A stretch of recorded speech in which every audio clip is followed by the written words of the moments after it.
Alors bonjour à tous. Merci d'être venus nombreux écouter Roland Lehoucq pour une conférence bien entendu exceptionnelle, comme vous le savez, cette année sur Peut-on vivre seul sur Mars? Alors, on va faire un petit sondage. Qui a vu le film Seul sur Mars de Ridley Scott? Levez la main. Ah, parfait. Bon. Alors maintenant, oui, comme tu dis, Roland, alors qui l'a pas vu? Ils vont pas oser lever la main? Si. Trois. Jean-Jacques. Oh, non, non, mais franchement. Alors, avant qu'on commence, je vais demander à Roland comment il a connu Planète Science. Alors, certains ici ont la réponse, mais il y en a plein d'autres qui ne l'ont pas. Alors Roland, comment tu as connu Planète Science? Alors moi, quand j'ai connu Planète Science, ça s'appelait pas Planète Science d'abord. Ça s'appelait l'ANSTJ, l'Association nationale sciences techniques jeunesse. C'était dans un autre monde, dans notre temps. Moi, j'ai connu quand j'avais 17 ans, 17, ouais, dans les 17 ans, je pense. C'est peut-être celui-là qui marche mieux. Oui, celui-là marche mieux. Et je l'ai connu parce que j'ai participé au camp d'astronomie. J'ai d'abord été dans les camps d'astronomie, non pas de l'ANSTJ, mais de la Société astronomique de France. Et ensuite, j'ai fait l'animation astronomique dans les camps de la Société astronomique de France. Mais du coup, j'ai beaucoup côtoyé d'autres animateurs d'astronomie dans des camps d'astronomie qui, eux, étaient de l'ANSTJ. Et j'ai beaucoup côtoyé l'ANSTJ à cette époque-là pour ces raisons-là. Et donc, après, c'est devenu Planète Science. Et donc, ça fait un certain nombre d'années que je connais Planète Science, disons. Voilà. Et après, il y a eu, je vois, il y a toujours le panneau qui est là. Je suis toujours très flatté de voir qu'il y a mon nom sur un panneau d'inauguration du Placilab, qui a déjà maintenant bientôt 2 ans. Hein. Bientôt 2 ans, donc ça c'est quand même incroyable, c'est un lieu super. J'espère que vous mesurez la chance que vous avez d'avoir un lieu comme ça. Enfin, vous le savez parce que vous êtes là, hein. C'est ceux qui ne sont pas là, il faudrait le dire. Mais quand moi j'étais petit, il y aurait un truc comme ça, j'aurais été vert, quoi. Près de chez moi, j'aurais été vert. Moi j'étais à Angoulême, je peux vous dire, c'est pas loin du trou du cul du monde, Angoulême. Et bon, il y a le festival de BD, mais quand j'étais petit, il n'existait pas non plus. Donc, voilà. Donc c'était vraiment d'avoir un lieu comme ça, c'est vraiment génial pour pouvoir faire plein de choses. Et Planète Science en général, c'est-à-dire les activités dans ce lieu, mais à l'échelle nationale, dans les camps et tout ça, c'est super. Merci Roland. Alors, on connaît ta passion pour la science-fiction? Oui. Enfin, je ne sais pas si vous la connaissez, mais je confirme. Si vous la connaissez, moi, oui, je confirme. Alors, d'où J'en lis. vient-elle, cette passion? Écoutez, ça fait très longtemps que j'en lis, depuis à peu près, je pense, 12-13 ans. Mon père avait beaucoup de livres de science-fiction. Lui, il lisait de la science-fiction, il avait un certain nombre de bouquins et de revues. Pas des wagons, parce que mes parents n'étaient pas blindés de thunes, mais il en avait quand même une quantité pas négligeable, et c'est là où j'ai commencé à lire de la science-fiction. Et essentiellement parce que d'abord, je voyais ces livres et des couvertures qui étaient assez spectaculaires pour certaines d'entre elles. Et puis ensuite, quand j'ai commencé à lire ça, je dis, ah oui, voilà, c'est ça que je veux lire, ça c'est bien. Et c'est à peu près la même époque, vers 13 ans, que j'ai découvert aussi en bande dessinée, l'équivalent de la science-fiction, c'est aussi en bande dessinée, avec Bilal, avec Mézières et Christin, avec Möbius, avec Druillet, enfin voilà. Et après, les Schtroumpfs et tout ça, Tintin, c'est fini, quoi.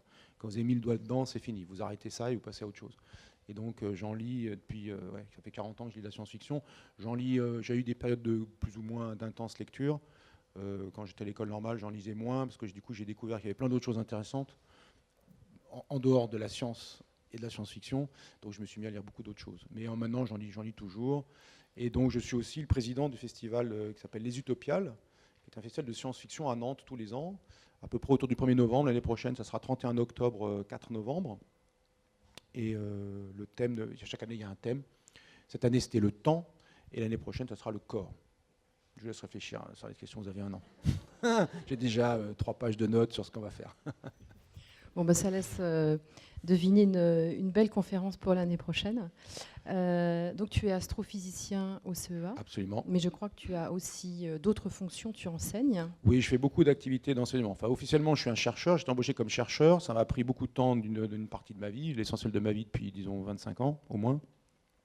Et c'est vrai que maintenant, depuis une dizaine d'années, même un peu plus, je fais beaucoup d'enseignement, enfin, disons, de diffusion des connaissances, soit en enseignant, soit, comme là, en faisant des conférences grand public, ou des conférences dans les lycées, au collège, ou des conférences dans les universités, enfin, voilà, les conférences qu'on me demande. Typiquement, pour vous donner une idée, d'abord, j'enseigne à l'école polytechnique et à Sciences Po. J'ai enseigné à Centrale, mais là, cette année, les horaires ne collaient pas, donc j'ai pas pu. Ça s'est arrêté cette année. Et je donne à peu près, ça dépend les années, mais entre 55 et 70 conférences par an. Donc, c'est-à-dire plus d'une par semaine, si on compte 52 semaines par an, sachant qu'il y a 2 mois d'été où je fais à peu près 0 conférence, sauf 3 qui sont pour le festival d'astronomie de Fleurance, dans le Gers, dont je m'occupe de la programmation, pas que moi, on est tout un petit groupe à s'occuper de la programmation. Et donc là, j'ai toujours 3 conférences d'été, mais c'est les 3 seules que je donne pendant l'été. Donc ça veut dire que je suis en moyenne plus d'une conférence et demie par semaine, quoi, disons. Donc ça fait beaucoup. La semaine dernière, j'en ai donné une jeudi, une vendredi. Là, une aujourd'hui. Et la semaine prochaine, ça va. La semaine d'après, j'en donne 2. Enfin, voilà, ça fait beaucoup. Donc un grand merci d'être fidèle à Planète Science. Ah, bien sûr, pour cette conférence-là, on en a parlé il y a, je sais pas, il y a 1 an quasiment. Là, si on me demande une conférence maintenant, je dis oui, c'est possible, mais pas avant septembre 2018. C'est ça la réalité des invitations. Donc vous pouvez prendre vos agendas. On en a parlé il y a 1 an déjà. Donc si vous voulez me revoir ici, c'est tout à fait possible, mais il faut qu'on en reparle pratiquement maintenant, quoi. Enfin, il n'est pas trop tard. Ce sera fait, compte sur nous. Très bien. Eh bien, nous allons te laisser la parole pour nous faire... Pour 1 heure, je vais essayer de parler à peu près 1 heure, comme je suis très bavard et qu'il y a plein de choses à dire. Alors sur ces films de science-fiction, là j'utilise plus volontiers les films de science-fiction que la littérature de science-fiction. Donc j'essaie de tenir 1 heure pour qu'il y ait aussi du temps pour les questions. Très bien. On te remercie par avance. Merci. Et puis, il reste 2 places au premier rang. Qui c'est qui veut se mettre au premier rang pour être sûr de rien rater? Je ne mange personne. Enfin, pas encore. Personne? Mais c'est bon. Ah, là, on est un peu en hauteur, c'est bien aussi. Oui, c'est pas mal. Ah ouais, ça, c'est génial, c'est les meilleures places. Et Olivier, d'ailleurs, il sait très bien où est la meilleure place. Voilà. Il a vite compris où c'était le meilleur endroit. C'est Merci, comme aux Utopiales, Roland. sur la mezzanine, aux Utopiales. Il y a une grande mezzanine, on voit vachement bien toute la salle. Merci. Et bien, à tout à l'heure. Bon, merci à vous de l'invitation. Donc, c'est toujours évidemment un grand plaisir d'être là pour Planète Science, mais au Placilab en particulier. Et donc, comme je le disais, j'utilise beaucoup la science-fiction pour parler de science, comme prétexte pour parler de science, mais aussi, quand je parle de science-fiction cinématographique plus souvent que littéraire, même s'il y a beaucoup de choses très intéressantes en science-fiction littéraire. C'est d'ailleurs celle-là que je vous recommande de regarder. Celle du cinéma, elle est intéressante, mais beaucoup moins riche, intellectuellement, et même par les éléments de science qu'il y a dedans. Parce que je veux utiliser des films qui sont connus. Tout à l'heure, on a fait le petit sondage, beaucoup de gens ont vu ce film. Ceux qui ne l'ont pas vu, ça n'est pas très grave, de toute façon, parce que je montre les éléments dont il y a besoin. Mais la science-fiction cinématographique, elle donne des images aussi qu'on peut analyser, qu'on peut traiter. Et faire le deuxième volet de cette discussion, c'est pas juste parler de science, c'est aussi pratiquer les sciences. C'est-à-dire, en un sens, on va essayer, chaque fois qu'on pourra, de mener une enquête scientifique pour déterminer des informations qui ne sont pas données dans l'œuvre. Essayer de comprendre ce qui se passe alors que ça n'est pas dit. Et ça, c'est un peu plus malin. C'est pas juste ça marche pas. Dans Seul sur Mars, c'est un film qui est plutôt bien fait de ce point de vue-là. Ça marche plutôt bien. Bon, je pense que le gars n'a aucune chance de survivre. Seul sur Mars, c'est comme l'île mystérieuse. Pour ceux qui ont lu l'île mystérieuse, moi j'ai lu ça quand j'étais petit. C'est un livre qui m'avait passionné. En gros, on est à poil sur une île déserte et il faut se débrouiller avec ce qu'on a sous la main pour survivre. Et lui, il n'est pas à poil, pas tout à fait. Heureusement, sinon il serait mort quasi instantanément ou pas très rapidement. Enfin, il est sur Mars seul, dans un endroit très hostile, et il faut qu'il se débrouille pour survivre jusqu'à ce qu'il s'en sorte, qu'on vienne le chercher ou qu'il s'en sorte. Et donc ces œuvres-là, très, très connues, sont pratiques, parce que s'il faut pendant une demi-heure, j'explique le texte de science-fiction, le roman de science-fiction, et après j'explique les prérequis de science qu'il faut avoir, et après je parle de ce qu'on peut en faire en 1 minute, vous voyez que la conférence est moins intéressante. Alors que là, si on connaît l'œuvre, on va y aller direct, on regarde des images, on peut les analyser, et tout de suite, on est dans le bain. Donc c'est pour ça que j'utilise plus volontiers du cinéma, même si la littérature de science-fiction est bien plus intéressante, bien plus riche. Alors, j'ai mis aussi le nom de mon collègue ami Pierre Thomas, qui est au laboratoire de géologie de l'ENS, qui est maintenant à la retraite, je crois qu'il est à la retraite depuis le mois de septembre. C'est un géologue stratosphérique, si j'ose dire. C'est tout ce que je sais en géologie, je l'ai en gros appris avec Pierre Thomas. Et il a été extrêmement utile. Cette conférence, en fait, la première fois, on l'a montée tous les deux au Festival d'astronomie de Florence, dans le Gers, justement. Elle n'avait pas ce titre-là, elle avait Seul sur Mars, 2 sur scène, parce qu'on se faisait là, on faisait une partie de raquette entre physiciens et géologues sur ce qu'on voyait. Donc du coup, il y a des éléments de géologie qui viennent évidemment de Pierre Thomas, que moi j'aurais pu trouver tout seul, parce qu'il y a des tas de choses que je suis capable de trouver tout seul en cherchant un peu, mais avec Pierre Thomas, ça prend une fraction de seconde pour avoir la réponse. Moi, il aurait fallu des jours ou des semaines pour retrouver les éléments nécessaires. Parce que vous allez voir, je vous montrerai où il intervient, où il est efficace, Pierre Thomas. Alors on va commencer par le début du film. Ça commence, alors là pour l'instant c'est une image fixe, on va regarder cette petite séquence, 2 minutes, c'est l'introduction du film qui met en place la situation. Au début il y a toute une mission, ils sont plusieurs, il y a toute une mission, ce sont 5 ou 6 personnages sur Mars, et à la fin il y en a un qui reste tout seul et les autres s'en vont. Et celui qui reste seul, il est là parce qu'on le pense mort, et les autres partent parce qu'il y a une tempête qui les oblige à partir. Alors on va déjà regarder ça, c'est pour vous montrer sur une séquence comment moi je peux regarder le film, pas dans la salle, quand je vais le voir au cinéma, je ne le regarde pas comme je vais vous faire maintenant, mais Comment, après, moi, je prends le film et je le regarde en détail. On pourrait le faire avec la science, on pourrait le faire avec plein d'autres éléments. Alors, je ne sais pas si on aura le son, mais ce n'est pas très important.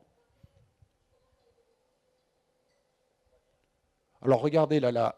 Ah zut, excusez-moi, j'ai cliqué trop tard. Voilà. Là, c'était intéressant. On voit la tempête qui approche. On pourrait se demander à quoi ça ressemble, cette tempête, parce qu'on a des tempêtes comme ça sur Terre. On a vu des éclairs aussi dans la tempête.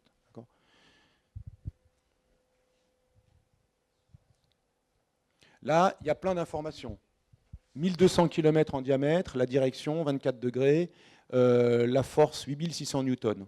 Il faut commencer les procédures pour arrêter. Ça dure 2 minutes la séquence, hein, vous allez voir dans combien de temps on s'arrête.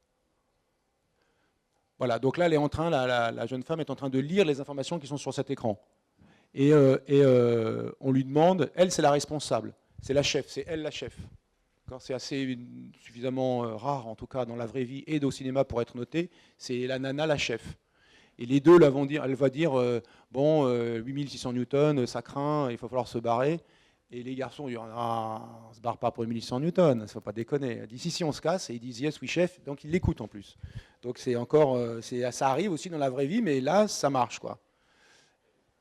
Alors donc, c'est lui le héros du film, pour ceux qui n'ont pas vu le film. Tous les autres vont partir et vont le laisser. Il nous explique aussi que le 8600 newtons, c'est bien, le newton, c'est bien une unité de force, hein, c'est bien une force qui est donnée.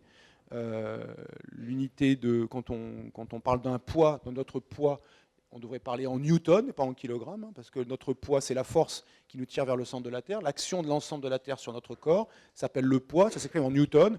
Et quelqu'un qui fait à peu près 80 kg, son poids, c'est 800 newtons. Et sa masse, c'est 80 kg. C'est-à-dire sa quantité de matière, c'est 80 kg, et son poids, c'est 800 newtons. Ils utilisent le newton, c'est pas mal, et ils nous disent qu'à 7500 newtons, c'est... Voilà.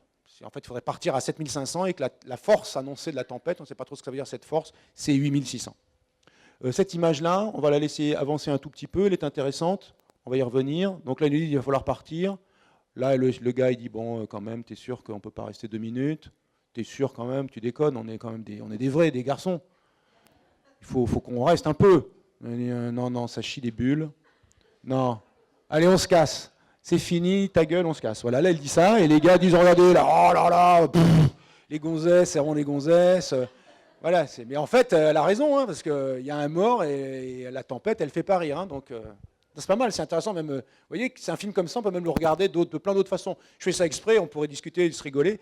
C'est intéressant, parce que ça montre aussi des choses. Le cinéma montre des choses sur le monde tel qu'il est. Vous avez vu cette polémique, il faut interdire tous les films où il y a des gens qui filment au cinéma. Bon. Ok, ça montre quelque chose. Non, il ne faut pas les interdire, il faut les laisser. Mais ça représente une époque. D'accord, on a des éléments d'information sur l'époque où le film a été fait.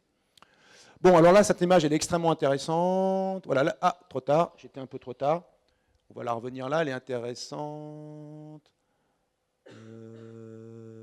Hop, voilà, elle est intéressante. Vous ne savez pas encore qu'elle est intéressante, mais là, on voit le gars et on voit la fusée dans laquelle ils vont prendre, le MAV, le Mars Ascension Vehicle, qui va leur permettre de s'échapper, de partir de Mars, de décoller de la surface de Mars.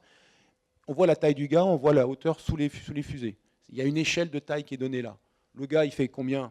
On ne sait pas. En tout cas, il fait, bon, c'est un humain mâle de base, il doit faire 1m75, 1m80. Il a son scaphandre, donc ça va lui augmenter sa taille, hein, comme il y a l'épaisseur du scaphandre. Peut-être là, il fait 2 mètres. Hein. Donc là, il y a 2 mètres, on va dire 2 mètres. Et donc là, il y a peut-être 2,50 m sous les tuyères de fusée, il y a 2,50 m.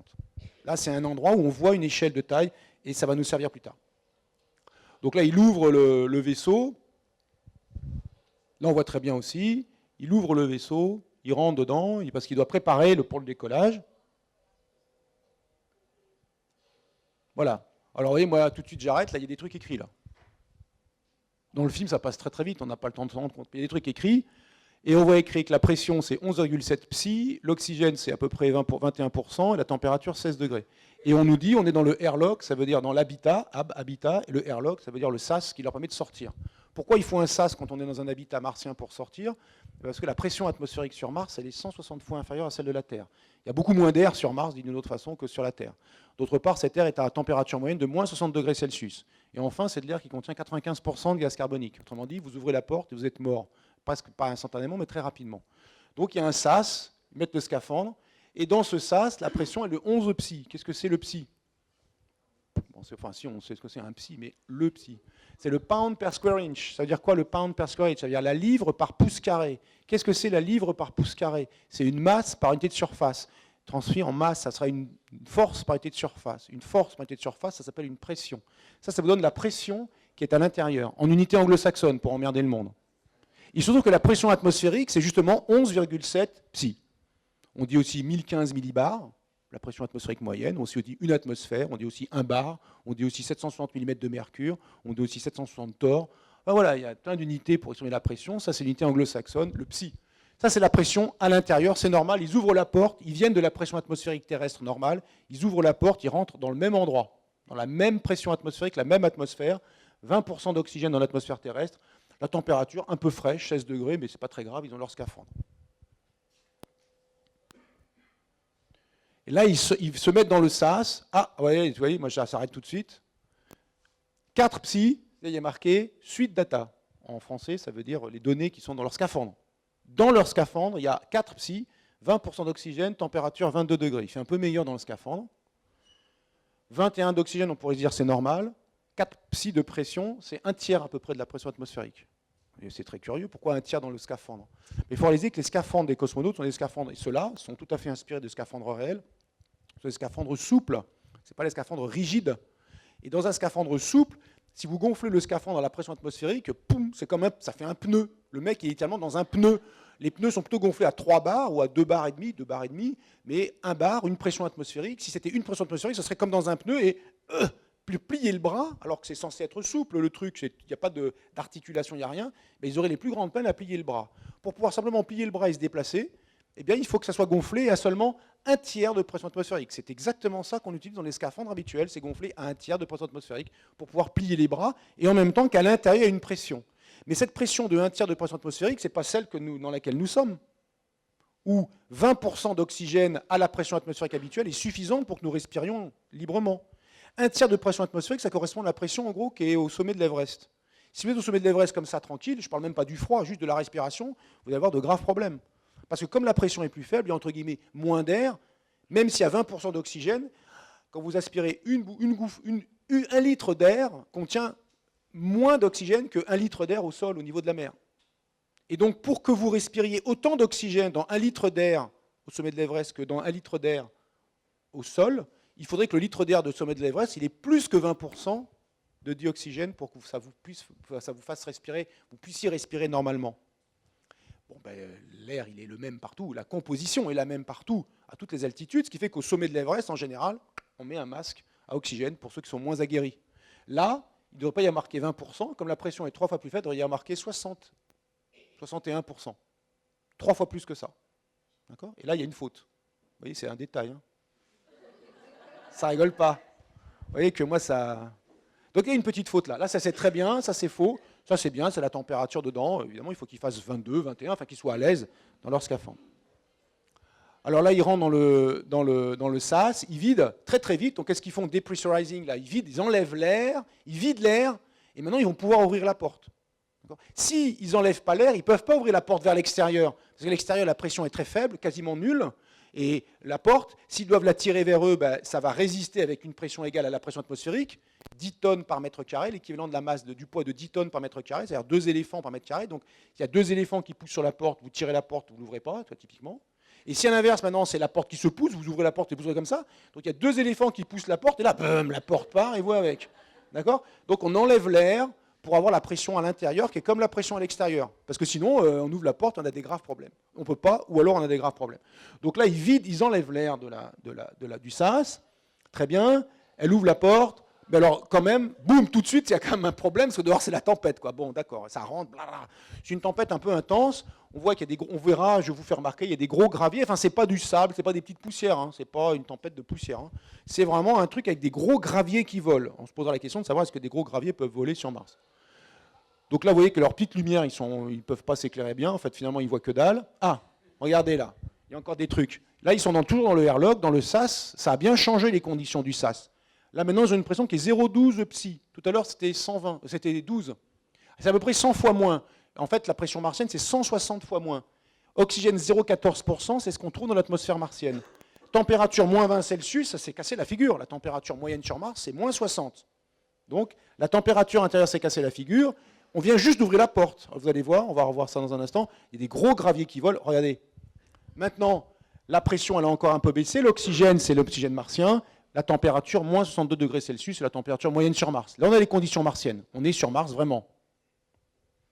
Enfin, sur Mars au sens du point de vue climatique. De l'autre côté, regardez, la pression dans le scaphandre, toujours un tiers de pression atmosphérique, 21%, bon, c'est toujours la faute, il le ferait 3 fois plus, et la température, elle a un peu baissé, ben, c'est normal, là, ils étaient avec 16 degrés extérieurs, 22 degrés intérieurs, il y a un système qui chauffe l'intérieur du scaphandre, là, ils se mettent à moins 60, vas-y, il faut que le système de chauffe, il réagisse, quoi. Et donc, le temps qu'il réagisse, ben, la température du scaphandre peut un peu baisser jusqu'à ce que ça revienne à la température nominale, donc on est 18 degrés, pas de problème. Donc on voit des cailloux qui volent toujours. Vous remarquez aussi que tous ces cailloux qui volent, les scaphandres, ils sont c'est pas du verre, hein, c'est des polymères très résistants, mais ça devrait peut-être casser, peut-être. Apparemment, elle a l'air très intense cette tempête. Mais sinon, taper dessus, rayer, abîmer, on pourrait s'attendre à ce que le scaphandre soit un peu abrasé, quoi, comme quand on fait un sablage, et que ça empêche 2 fois de voir. On ne voit pas parce qu'il y a plein de trucs qui volent partout, et aussi on ne voit pas parce que ça va rayer les scaphandres, ça va perturber ou modifier sa transparence. Alors, qu'est-ce qui se passe après? Ah oui, donc là, on voit qu'on ne voit rien. C'est pas une bonne idée de sortir. Ah oui, il va se passer un truc important. Là, il est dans le... Ah! Vous avez vu ça? On va la revoir. Ça, c'est le MAV, le véhicule ascensionnel martien. Il y a toute cette image. On va la revoir tout à l'heure. On va la retravailler un peu, on va rediscuter un peu. Donc là, il nous dit que c'est incliné maximum 12,3 degrés d'inclinaison et qu'ils en sont à 10 degrés. Et si c'est trop incliné, ça tombe. Bon. Alors voilà, il y a un truc qui décolle, là, je vous laisse le cliffhanger, Ah! Voilà, il s'est pris un truc d'enfer dans la tronche, il pense qu'il est mort, et après il se tire et il n'est pas mort. Voilà, et c'est tout le film. Je ne vous spoil pas le film, pas trop quand même. Je fais un cliffhanger terrible. Bon, vous avez une séquence de 2 minutes, ça fait 12 minutes qu'on y est, quoi. Et on a plein d'informations qui sont sorties de là et qu'on va pouvoir utiliser dans la suite. C'est ça qu'il faut faire si on veut, il faut vraiment rincer le film si on veut avoir plein d'informations. Alors reprenons un peu dans l'ordre. Si on prend... les nuages, moi qui ne suis pas géologue, ça m'a tout de suite évoqué une chose que je n'ai jamais vue en vrai, mais que je savais exister. Ce sont ces nuées ardentes que l'on trouve dans des éruptions volcaniques. Ça fait exactement les nuées ardentes. Et mon copain Pierre Thomas m'a dit, ah ben oui, tu as raison, ça ressemble vraiment aux nuées ardentes. Ça, c'est des nuages de gaz et de poussière. Il faut savoir, si vous voyez ça un jour en vrai, il vaut mieux être loin, parce que ça avance typiquement à 100 à 200 km/h. C'est des gaz à 500 degrés qui sont toxiques, qui sont irrespirables pour nous, avec des poussières. Si vous êtes là-dedans, vous êtes mort. Mais juste mort instantanément. C'est ce qui est arrivé à ceux qui ont subi ça pendant l'éruption de Pompéi en 73 après Jésus-Christ. Il y a eu des nuées ardentes et elles ont été décrites. Pline a décrit les nuées ardentes, etc. Lui, il était loin. Bon, et donc ça, c'est vraiment dangereux. Ça évoque ça et parfois dans des nuages, dans des éruptions volcaniques où on voit la poussière, le nuage de poussière, on voit des éclairs parce que les grains de poussière, en se frottant les uns les autres, vont se charger électriquement. On appelle ça de la triboélectricité, de l'électricité par frottement, et ça déclenche parfois des éclairs dans ces nuages de poussière, comme on le voit dans le film, il y a des éclairs qui se déclenchent. Ça, c'est tout à fait crédible, sauf que leur poussière, leur nuage à eux, a l'air très dense en poussière, et ressemble à une nuée ardente plutôt qu'à une tempête de sable. Bon, c'est pas très grave. Donc je rappelle ce qu'on a appris, mais c'est pas très grave, ça je vais le sauter, j'ai déjà dit. Voilà l'image, alors moi j'ai repris l'image de l'écran, je regarde cette image-là, il y a plein de choses à en dire. Vous voyez, il y a des nombres partout, des cadrans, des trucs. Nous, on va regarder que ça pour l'instant.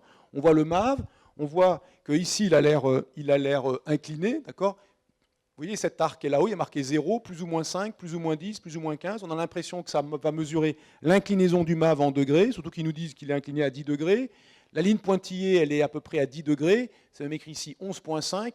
Je ne comprends pas pourquoi ils mettent cette ligne-là, alors ce qui m'intéressait, c'est la ligne de symétrie du MAV, l'axe de symétrie de l'engin, qui est plutôt à moins 5 degrés. Mais là, on voit qu'il est incliné, il n'y a pas de problème. Autre chose, là-dessus, on a une échelle. Enfin, on peut reconnaître qu'il y a une échelle. On peut se demander, il y a des graduations ici, est-ce que c'est juste pour faire joli? Après, on a une échelle angulaire comme ça. Qu'est-ce que c'est ces graduations-là? Et vous vous rappelez tout à l'heure, on avait dit que sous les réacteurs, il y avait 2,50 m. Alors, si on met une petite ligne sous les réacteurs et qu'on voit où elle tape, c'est juste délirant, 1 mètre, 2,50 m. Donc, on a l'impression que ça, c'est des graduations en mètres. Ce qui est hyper cool, parce que ça veut dire que maintenant, on a une idée que là, c'est 2,50 m. On peut relever la valeur d'en haut, et hop, on a les dimensions du MAV. Donc, on a 24 mètres 50 là-haut, ça fait 22 mètres. 24 mètres 50 moins 2 mètres 50, ça fait 22 mètres de haut. Si on regarde en largeur, le diamètre maximum, ici, c'est à peu près 11 mètres. Donc on a les dimensions du MAV. Si on calcule son volume, petit calcul à faire, bon, il n'est pas cylindrique, mais c'est pas grave. On imagine que c'est un cylindre, 22 mètres de haut, 11 mètres de diamètre. On calcule le volume du cylindre. Ça fait un truc qui fait genre 200 mètres cubes. Et bien 200 mètres cubes, combien ça pèse 200 mètres cubes de vaisseaux spatiaux? C'est pas que de la ferraille, parce que dedans il y a de l'air, mais ce truc-là, il va peser au moins 200 tonnes. C'est-à-dire, on n'y croit pas à moins de 200 tonnes, j'y crois pas une seconde, et peut-être plus que ça. Ce machin, sa masse, c'est au bas mot 200 tonnes. Bon, d'accord. Au bas mot, et quand je dis 200 tonnes, je suis gentil, c'est peut-être un peu plus que ça. Donc vous avez vu, le gars en dessous, l'étuyère, nous donne la dimension. On réalise que là, c'est peut-être des graduations en mètres, donc on a la taille du MAV, donc on a sa masse, et après on se dit, maintenant, la force qu'il subit, on nous dit la force que subit le MAV, c'est 8600 newtons. On comprend quelque chose comme c'est le vent qui va pousser sur le MAV, qui va le pencher, éventuellement le renverser. C'est la force du vent sur le MAV, sur les dimensions. Évidemment, la force du vent sur la surface de ma main ou la force du même vent sur la surface du MAV, ça ne sera pas la même parce que les surfaces ne sont pas les mêmes. Et la force sera plus grande sur la plus grande surface. Donc là, est-ce qu'une force de 8100 newtons, ça peut renverser un MAV de 200 tonnes? Sûrement pas. Alors, il faut réaliser une chose, sûrement pas, vous allez voir pourquoi, parce que ces 200 tonnes, c'est quoi son poids? On va comparer la force et le poids. Le poids, c'est la force avec laquelle Mars tire le MAV vers elle-même. Mars tire le MAV vers elle-même, pas la Terre, évidemment. Et donc, si on compare à l'inverse 8600 newtons, on pourrait se dire 8100 newtons sur Mars, c'est le poids de 2,3 tonnes.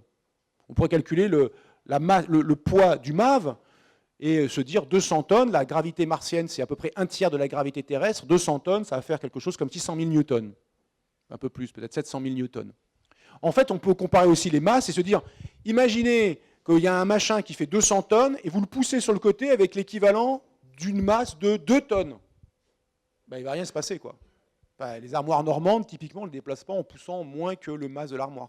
C'est ça qui est chiant avec les armoires normandes quand elles sont posées par terre. Comme elles pèsent 150 kg, ce n'est pas un gringalet avec sa masse tout seul qui va la déplacer. Il faut être deux et éventuellement prendre des précautions pour son dos, voire mettre des machins glissants. Les machins glissants, ça limite les frottements. Les frottements sont proportionnels à la masse, au poids de la chose. Et donc, vous allez pouvoir le pousser même si vous n'êtes pas très fort. D'accord ? Donc, on voit que le MAV, il n'y a aucune chance. Il n'y a aucune chance qu'il puisse arriver à être renversé par une force qui est manifestement beaucoup plus petite que sa propre masse, ou une force qui est beaucoup plus petite que son propre poids sur Mars. Donc là, dans le film, le ressort qui est le vent va renverser le MAV, on n'y croit pas du tout, la force n'est pas suffisante. Il nous aurait mis une force de 700 000 newtons, on aurait peut-être commencé à y croire. Mais dans le livre, c'est tiré d'un livre, qui s'appelle, pas Seul sur Mars, ça s'appelle Le Martien, The Martian en anglais. Eh bien, dans le livre, la raison, c'est que la fusée, elle va avoir des ennuis à décoller dans une tempête. Et c'est juste dangereux, ça la met en danger. Il faut qu'il décolle avant la tempête. Et si jamais la tempête passe sur la fusée, ça pourrait l'endommager, les empêcher de décoller plus tard. Donc le ressort est moins dramatique. Là, on a un ressort dramatique, le truc se renverse, alors vite, il faut qu'on parte. Mais avec ce qu'on voit de la tempête, avec ces débris soulevés, on a l'impression que même décoller va être dangereux, en fait. Alors on peut se demander... est-ce qu'il y a des tempêtes martiennes? Est-ce que ce genre de tempête, ça peut exister sur Mars? Alors la réponse est oui. Ça, c'est une photo de Mars vue de l'espace par la station de Mars Reconnaissance Orbiter. Ce qui est entre les petits triangles là, il y a des deux positions de deux sondes encore en fonction, Curiosity, le dernier rover, et Opportunity, qui fonctionne encore. Et là, on voit toute une zone qui représente une tempête. Donc des tempêtes de 1200 km de diamètre sur Mars, c'est sans problème, ça existe, il n'y a aucun problème. On voit même des tempêtes globales à la surface de Mars. Vous voyez ces deux images. On voit ici une image de la surface de Mars vue par Mars Global Surveyor. On voit très très bien à la surface de Mars des détails de surface. Ici, on voit les trois volcans Tharsis. On voit ici l'Olympus Mons. C'est un volcan martien qui fait inactif, qui est 26 km de haut. 26 km de haut, je peux vous dire, c'est très impressionnant. L'Everest, c'est que 10 km, 8 km. Et si on pose, ça c'est en gros la surface de la France, Donc ce volcan, si vous le posez, il recouvre presque intégralement la France. Ça, c'est très impressionnant comme volcan. Maintenant, il est tout à fait inactif. 3 volcans. On voit bien et regardez là-bas, on voit des détails, évidemment. On voit encore les sommets des volcans, mais regardez, tout a l'air flou. Tout est flou parce qu'il y a une énorme tempête de sable, de poussière martien qui nous voile la surface et nous empêche d'en voir les détails. Donc il y a des tempêtes sur Mars. On a même vu ce qui se passe au sol. voilà, par exemple, Opportunity, le rover Opportunity, voilà ce qu'il a mesuré à différents moments. Ça, ce sont des... Là-bas, il mesure l'opacité de l'atmosphère. Là, on voit qu'elle est relativement transparente. Là-bas, c'est beaucoup plus sombre. Donc l'ambiance, qu'on voit une ambiance très sombre au début du film, parce qu'il y a toute cette poussière qui est soulevée, c'est tout à fait normal. Toute cette poussière soulevée nous occulte la lumière du Soleil. Quand on est sur Mars, on est plus loin du Soleil que la Terre. Le Soleil dans le ciel de Mars va paraître beaucoup moins brillant que le Soleil vu depuis la Terre, parce qu'on est simplement plus loin du Soleil. Mais au final, quand cette poussière se lève, eh bien, on voit très très bien une opacification de l'atmosphère. Ça, c'est très bien représenté dans le film. C'est même très sombre. C'est même franchement sombre dans le film, mais c'est tout à fait plausible. Alors cette chose-là, c'est embêtant, parce que les panneaux solaires des rovers, enfin de premiers rovers, pas de Curiosity qui n'a pas de panneaux solaires, mais les anciens, ben, évidemment, ils reçoivent moins d'électricité. Et pendant une tempête, les rovers, on ne peut pas les utiliser vraiment aussi bien que d'habitude.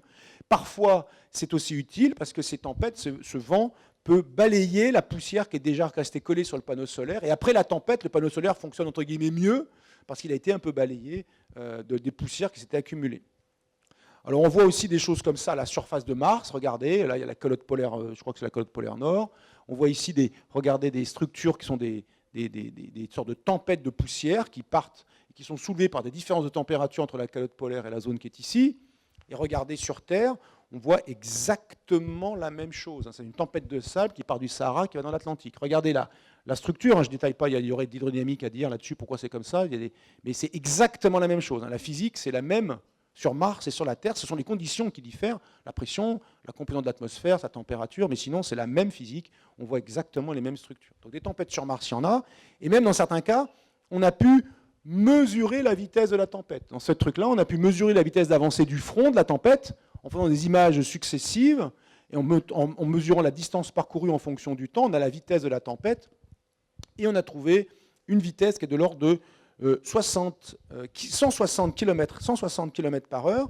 Ça, c'est mesuré sur cette tempête. La vitesse maximum qu'on ait jamais mesurée sur une tempête martienne, au sol, mesurée directement, cette fois-ci, ça s'est estimé par les observations de l'espace. Au sol, on a mesuré jusqu'à 110 km par heure. Alors, dans le film qui est, les images du film, je vous passe le raisonnement, mais on peut estimer la vitesse du vent que l'on voit souffler dans la tempête dans le film. Et cette vitesse de vent, elle tombe à peu près quelque chose comme 60 mètres par seconde. 60 mètres par seconde. C'est-à-dire que c'est plutôt plus rapide que cette tempête-là, est plutôt rapide, mais ce n'est pas une valeur délirante. C'est-à-dire que le vent, pour avoir une force de 8600 newtons sur le MAV, le vent doit être, quand on connaît ces dimensions, le vent doit avoir une vitesse de l'ordre de 60 mètres par seconde, avec la pression martienne. 60 mètres par seconde sont des vitesses tout à fait raisonnables, c'est des vitesses plausibles. De ce point de vue-là, c'est plutôt correct. La force qu'ils annoncent est correcte sur le MAV. Elle est tout à fait insuffisante pour le renverser, mais elle est correcte en valeur absolue. En revanche, l'atmosphère martienne étant très peu dense, 160 fois moins dense, en gros, pas 160 fois moins dense parce qu'elle est aussi plus froide, une pression 160 fois inférieure et à peu près 80 fois moins dense que l'atmosphère terrestre, ça ne risque pas de soulever des graviers. Ça va soulever des poussières, des très très fines poussières, et il faut se rendre compte qu'une tempête martienne à 60 mètres par seconde, dans le vent martien, dans l'air martien, ça équivaut à une brise à 3 ou 4 mètres par seconde dans l'air terrestre, parce que l'air terrestre est plus dense. Et donc du coup, l'impression qu'on aurait si on était dehors sur Mars, comme ça en pouvant respirer, ce qui n'est pas le cas, mais on aurait l'impression, même à 160 km par heure de vitesse, comme l'air est très peu dense, d'avoir une brise qui vous souffle. Ça soulève à peine les cheveux pour ceux qui en ont. D'accord ? Donc du coup, la tempête qui nous est montrée, elle est plausible. Ça existe, les tempêtes sur Mars. Il y a même des grandes tempêtes qui existent. Ça soulève des poussières, ça opacifie l'atmosphère, mais ça ne risque pas de soulever des graviers, des galets, des machins. C'est beaucoup trop faible. La densité de l'air martien est trop faible. Alors qu'une tempête à 60 mètres par seconde, et des fois plus, ça soulève les maisons sur Terre. Vous vous rappelez les grands ouragans qui sont produits récemment au mois de septembre. Et évidemment, l'air terrestre est beaucoup plus dense et à grande vitesse, c'est extrêmement dangereux, évidemment, de se trouver dans une tempête. Donc sur Mars, non, c'est exagéré. Ce qu'on voit dans le film est très exagéré, bien que plausible.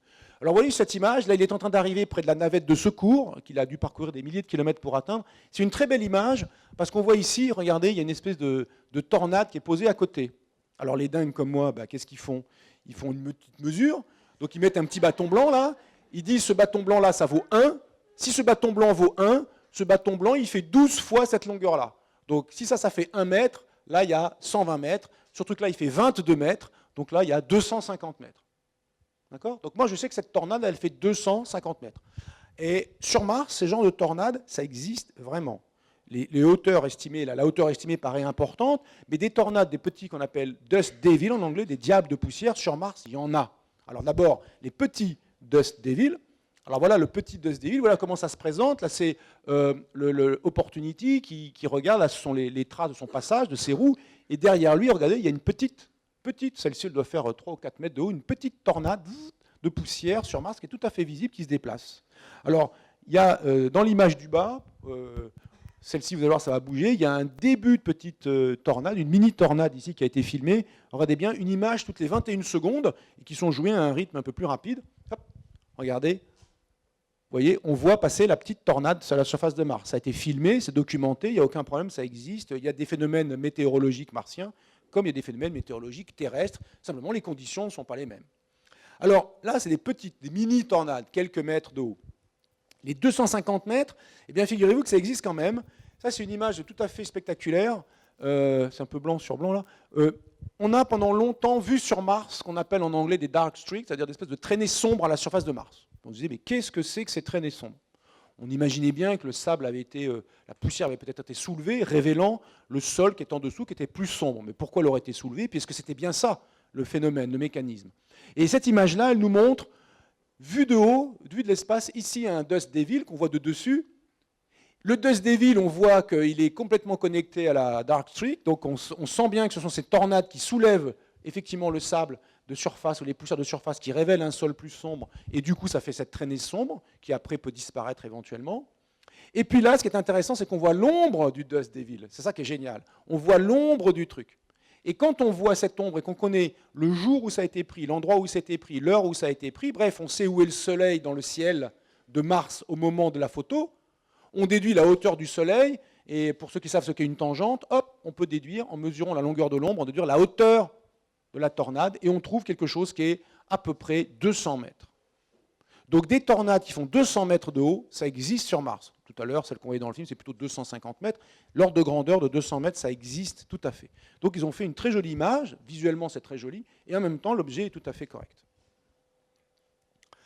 Alors maintenant, il y a le fameux problème de cultiver sur Mars, parce que Mark Watney, le héros, il est seul sur Mars, il a survécu à la tempête, il a survécu à ses blessures, et maintenant il faut qu'il trouve à manger sur Mars. Alors il y a de la nourriture en abondance, parce qu'il a tous les stocks que ses copains ont laissés, mais simplement ça n'est pas suffisant pour survivre les 500 jours à peu près où il doit survivre avant que ses copains reviennent.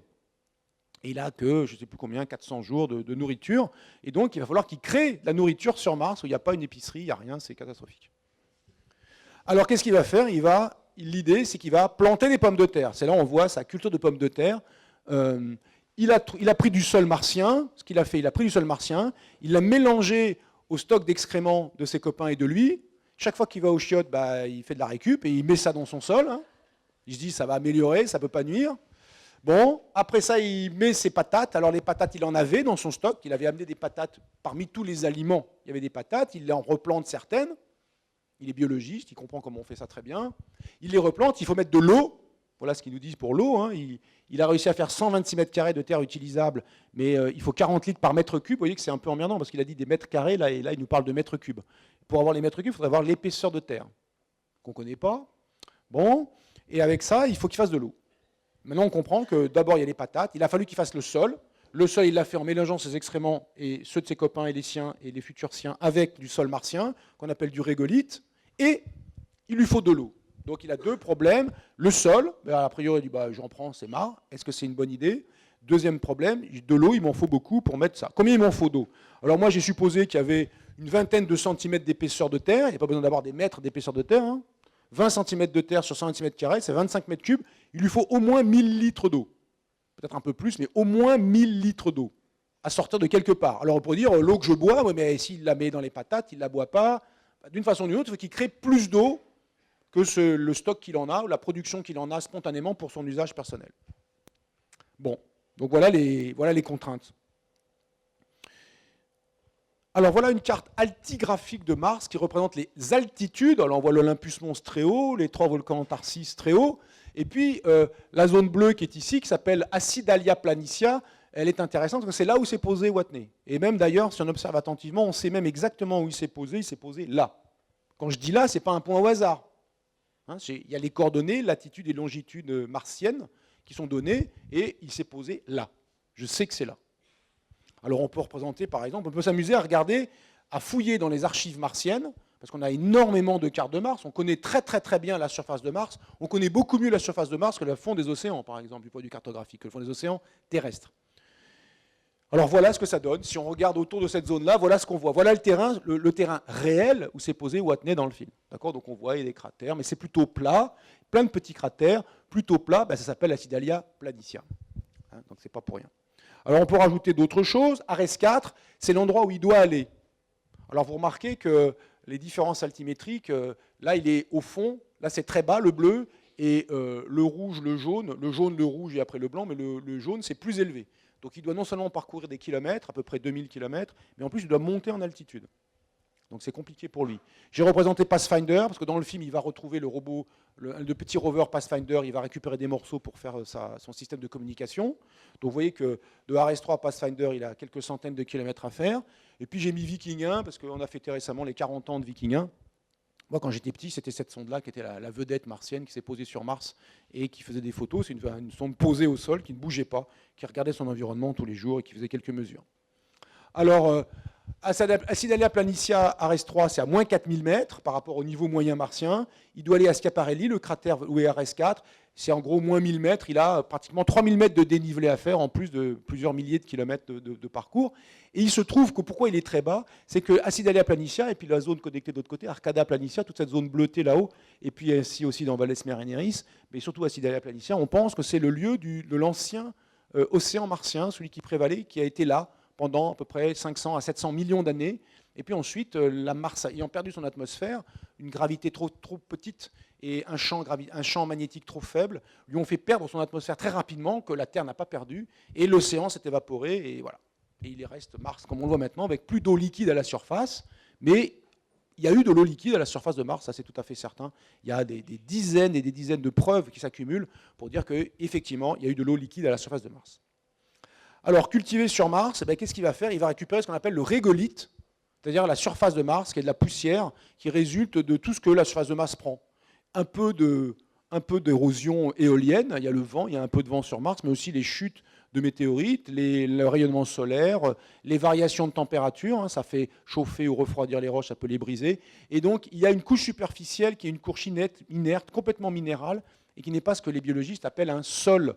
Un sol en biologie, c'est quelque chose qui est vivant. Quand vous prenez un sol, le sable, ce n'est pas vraiment un sol, même s'il peut y avoir des bactéries et des choses dedans, mais un sol, il y a des êtres vivants dedans, et vous pouvez planter des choses aussi parce qu'il y a des nutriments minéraux, mais aussi parce qu'il y a des êtres vivants, des bactéries et tout un tas de choses qui permettent à la vie de se développer, même aux plantes de pousser. Donc il doit faire un sol, et c'est comme ça qu'il mélange son régolithe avec ses excréments, qui rajoute des matières minérales, de l'azote et des machins, plus toutes les bactéries de la faune intestinale qui partent avec les crottes, et puis avec ça, il espère faire un sol, quelque chose qui ressemble à un sol. Bon. En même temps, ce qu'il a pris, donc, c'est de la matière minérale, mais d'où est-ce qu'il l'a pris ? Il l'a pris d'une région, là c'est une carte reconstituée, prise depuis l'espace, d'une photographie en calcium 40, prise avec le spectromètre gamma d'une sonde. Quand on a dit ça, on dit « Poudre, waouh, la science, ça rigole pas ». Alors, qu'est-ce que ça veut dire ? Il y a un satellite qui est en orbite autour de Mars. Il observe avec un spectromètre gamma, ça veut dire qu'il observe du rayonnement de la lumière de très haute énergie qu'on appelle les rayons gamma. Pourquoi il observe des rayons gamma ? Il va observer une catégorie de rayons gamma particuliers, ceux qui sont émis par la désintégration d'un atome qui s'appelle le potassium 40, qui est un atome instable, potassium 40, qui se désintègre en calcium, et cette désintégration en calcium 40, cette désintégration se produit dans vos os, qui sont plutôt en calcium, et il y a une petite partie de potassium, et il y a aussi un peu de potassium 40, et vous avez dans l'ensemble de votre squelette à peu près 2000 désintégrations de potassium 40 par seconde. Tout va bien, hein ? Ça va ? Ça ne vous inquiète pas, hein ? C'est normal, tout va bien. Donc, on regarde ça. Pourquoi on regarde ça ? Parce que là où il y a du potassium 40, ça va nous donner cet intraseur qui nous intéresse, parce qu'on a constaté, quand c'est rouge, il y en a beaucoup, quand c'est jaune, il y en a moins, quand c'est bleu, il n'y en a pas du tout. Ça, c'est la carte, la région de tout à l'heure, et là, il y a marqué Viking 1, là, il y a marqué Pathfinder, et donc, si on reprojette sur cette carte-là maintenant, Mark Watney, il est quelque part en plein dans le rouge, là. quelque part dans le rouge. Le rouge, c'est un endroit où il y a 0,5% en masse de potassium 40. Ça veut dire que si vous prenez 1000 grammes, 1 kg de sol martien, dans ce kilogramme, il y a 5 grammes de potassium 40. De potassium, dont du potassium 40. Alors pourquoi ils s'intéressent au potassium? Parce qu'ils ont constaté, et c'est pour ça qu'on s'y est intéressé, qu'il y avait une corrélation très forte entre l'abondance de potassium et l'altitude, la faible altitude. En gros, plus vous êtes en bas, plus il y a de potassium. Et ça va dans le sens de les endroits bas, c'est là où il y avait un océan.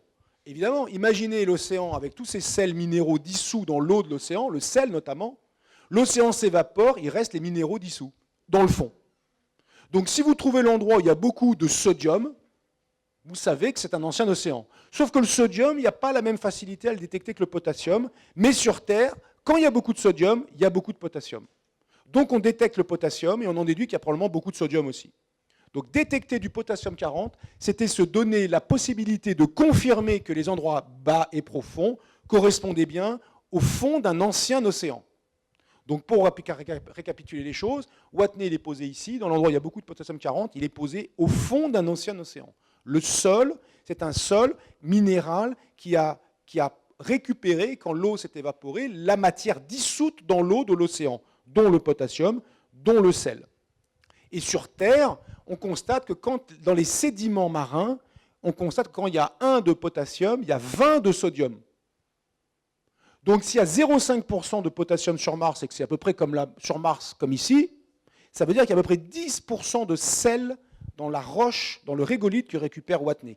10%, c'est beaucoup, ça fait 100 grammes par kilogramme de roche, c'est énorme. On ne cultive pas sur Terre quand il y a 100 grammes de sel dans le sol. D'ailleurs, on évite de mettre du sel dans le sol. Et quand on en met, on est par exemple, vous vous rappelez, Carthago d'Elendaes, il faut détruire Carthage. Et quand les Romains ont voulu se débarrasser définitivement du problème carthaginois pendant la dernière guerre punique, ils ont dit, Carthago d'Elendaes, on rase les murs, on tue tout le monde, et on jette du sel sur toutes les surfaces cultivables qui appartenaient à Carthage, comme ça, personne ne reviendra. On met du sel, on pourrit la terre des gens qui étaient là. On la pourrit au sens en mettant du sel. D'accord ? Donc, mettre du sel, c'était vraiment un acte de vandalisme volontaire pour emmerder les gens à l'époque, et même encore maintenant, on le fait moins, on fait d'autres trucs, mais bon, ça, c'est une solution pour que les gens ne recultivent pas cet endroit-là. Donc, on ne cultive pas quand il y a trop de sel. Vous voyez que le sol qu'il a pris, finalement, il est trop riche en sel parce qu'il est au fond d'un ancien océan. Si c'est posé dans Acidalia planitia, c'est parce que c'est planitia, c'est plan, il n'y a pas des cratères et des montagnes partout. Quand on se pose, on risque d'avoir des problèmes. Donc, on comprend pourquoi ils sont posés là. Mais en même temps, ce n'est pas le bon endroit, ce n'est pas le bon sol à récupérer, ce n'est pas la bonne matière à récupérer. Alors après, il faut faire de l'eau. Alors comment on fait de l'eau ? Ça, c'est plutôt facile de faire de l'eau. Vous prenez du dioxygène, O2, du dihydrogène, vous faites une réaction, pof, ça fait de l'eau. C'est une réaction qui est exothermique, ça veut dire qu'elle dégage de la chaleur. Elle en dégage beaucoup. Et il faut faire attention, si vous la faites en vrai, ça vous pète à la gueule. Un exemple, là, ce n'était pas fait pour que ça se fasse ça. Ça, c'est le Hindenburg, des Zeppelins. C'était ces grands ballons qui faisaient 300 mètres de long, qui étaient gonflés à l'hydrogène, au dihydrogène, et qui faisaient la ligne, dans les années 30, 1930, qui faisait la ligne Berlin-New York. Vous pouvez imaginer Berlin-New York, avec pas des avions, des machins qui avançaient à 150, 180 km/h, qui mettaient plusieurs jours pour faire Berlin-New York dans les airs, avec une trentaine de passagers. Enfin, c'est un truc incroyable. Et on a l'impression que ça n'a jamais existé. Nous, on est les rois du pétrole avec nos avions. Non, non. Alors, c'était gonflé au dihydrogène, qui est un gaz très léger, très peu dense. Donc, le ballon flottait, un énorme ballon, 25 passagers, tout ça. Et il y a eu cet accident terrible du Hindenburg quand il s'est approché de son pylône. Un pylône pour s'accrocher, il s'accrochait à un pylône qui était suspendu dans les airs. Après, les gens arrivaient, puis descendaient par l'ascenseur, descendaient. C'est un truc incroyable. Et en 1937, il y a eu une décharge électrique entre le pylône, qui était chargé électriquement suite à un orage, et le Hindenburg. Ça a déclenché le feu. Vous trouverez, il y a des vidéos, les footage, comme il y a des vieilles vidéos, des numérisations de vieux films de l'époque. Vous trouverez ça, Hindenburg, sur YouTube. C'est assez spectaculaire. C'est-à-dire, tout le monde est mort, c'était que 30 morts, entre guillemets, mais ça a jeté l'effroi. Les avions, c'est 300 morts d'un coup. Les morts sur la route en France, c'est 300 morts par mois, je rappelle. D'accord ? Donc, il faut se calmer un peu avec les avions. Mais en tout cas, là, c'est dangereux, les avions, si ça tombe. Mais typiquement, ça ne tombe pas. Là, ça a comme jeté l'effroi et ça a arrêté d'un coup les Zeppelins. C'était vraiment la ligne s'est arrêtée, ça s'est arrêté d'un coup. Donc, la réaction qu'il fait, dihydrogène plus dioxygène donne de l'eau. il le fait, et ceux qui ont vu le film, vous vous rappelez qu'à un moment donné, ça lui pète à la gueule, quoi. Il n'a pas mis les bonnes proportions, il n'a pas bien fait, et ça saute, et voilà. Voilà. C'est une réaction, il faut la maîtriser un peu. D'où vient le dihydrogène? Le dioxygène, il le prend de l'air, de son air. Alors ça pose une question quand même, hein. Il le prend de son air, mais du coup, il ne peut plus le respirer. Donc, d'où vient le dioxygène qu'il respire? Il n'y en a pas dans Mars, il n'y en a pas dans l'atmosphère martienne. Et puis le dihydrogène, j'ai mis ça pour vous impressionner, le dihydrogène, il vient d'une réaction de l'hydrazine. C'est dit dans le film de l'hydrazine sur l'iridium. Effectivement, l'hydrazine, qui peut être un carburant de fusée, si on le fait goûter sur un métal, qui se trouve être de l'iridium ou des composés d'iridium avec de l'alumine, eh bien, ça, spontanément, ça se transforme en dihydrogène et en azote. Donc, en faisant ça, c'est ce qu'on voit dans le film, il fait goûter son hydrazine sur un truc de métal. Vous regarderez bien le film maintenant, et sur des petits grains métalliques, il dit explicitement iridium, il dit hydrazine, enfin c'est exactement ce qu'il fait, c'est très bien, c'est exactement ça qu'il faut faire. Enfin, ça marche si on le fait. Le dihydrogène, il est mélangé avec l'oxygène de l'air, l'oxygène il est là, il y a une petite flamme, et c'est censé brûler le dihydrogène produit, et du coup, ça fait de l'eau, et ça se condense, ça fait de la vapeur d'eau qui se condense, et il en a pour ses plantes, la vie est belle. Alors l'hydrazine, il y en a vraiment. Hein. Sur cette image, il y a marqué hydrazine. Vous voyez où? Voilà, c'est écrit là-haut. Poum. Il y a écrit hydrazine. Hein. Oui, moi je rigole pas comme garçon, je vérifie tout. Il a dit hydrazine, il y en a, il y en a. Bon, c'est pas tout à fait l'hydrazine qu'on utiliserait pour les véhicules martiens, parce que cette hydrazine, il faut l'amener depuis la Terre. C'est une grosse masse à amener pour pouvoir repartir de Mars. En pratique, on va le voir dans un instant, ce que vont faire les astronautes, c'est produire, si jamais ils vont sur Mars, on va d'abord envoyer sur Mars des engins dont certains vont produire du carburant pour pouvoir repartir. Et pas que du carburant, mais notamment du carburant pour pouvoir repartir. Le carburant sera du méthane en l'occurrence, pas de l'hydrazine. Et l'hydrazine est vraiment utilisée dans les engins spatiaux. Alors, comment il produit son dioxygène maintenant pour respirer? D'où il sort ce dioxygène? Eh bien, il doit sortir d'une réaction qui s'appelle la réaction de Sabatier, qui a donné Paul Sabatier, qui est le prix Nobel de chimie, un chimiste français, qui a donné son nom, enfin l'université de Toulouse, il était toulousain, Toulouse s'appelle l'université Paul Sabatier. Eh bien, on mélange du dioxyde de carbone, du gaz carbonique, du dihydrogène, et ça fait du méthane et de l'eau. Qu'est-ce qu'on fait ça? D'où vient le dioxygène? D'où vient le gaz carbonique? Soit il vient de l'atmosphère martienne, elle est très ténue, mais elle contient presque que du gaz carbonique, donc ça, le gaz carbonique, il y en a plein. Respiration, si vous êtes dans la Station spatiale internationale, l'ISS, la Station spatiale internationale, vous respirez, vous pouvez faire autrement, vous relarguez du CO2. Ce CO2, on le récupère. Bien. Ensuite, on met du dihydrogène avec, on l'amène de la Terre, ça c'est dans la Station spatiale internationale, on en amène un petit peu sur Mars, il faut amener un petit peu de dihydrogène, un petit peu, vous allez voir pourquoi, parce qu'il faut démarrer la réaction, il n'y a pas beaucoup de dihydrogène sur Mars. Quand vous faites ça, vous avez du méthane, alors dans la Station spatiale internationale, vous le jetez, vous le mettez dehors, puis il s'en va. Et si vous êtes sur Mars, vous le gardez précieusement, ça va vous servir de carburant. Parce que la combustion du méthane avec du dioxygène, ça dégage de la chaleur et ça peut propulser la fusée. Ce n'est pas super efficace, mais ça permet de faire du carburant. Et puis il y a de l'eau, et l'eau qui est là, vous faites une électrolyse de l'eau.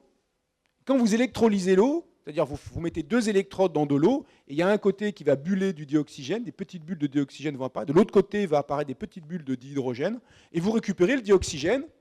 Le dihydrogène, si vous êtes dans la Station spatiale internationale ou sur Mars, vous le récupérez, vous en remettez un peu, vous en avez récupéré 2, il a fallu en mettre 4. Oui, vous en avez perdu un peu, donc pour ça qu'il faut venir avec un petit bac chiche initial pour que ça tourne. Et après, vous en récupérez une partie quand même. Et puis, le dioxygène, vous le respirez. Si vous êtes sur la station spatiale, vous le respirez, ça produit du CO2 et hop, c'est reparti pour un tour.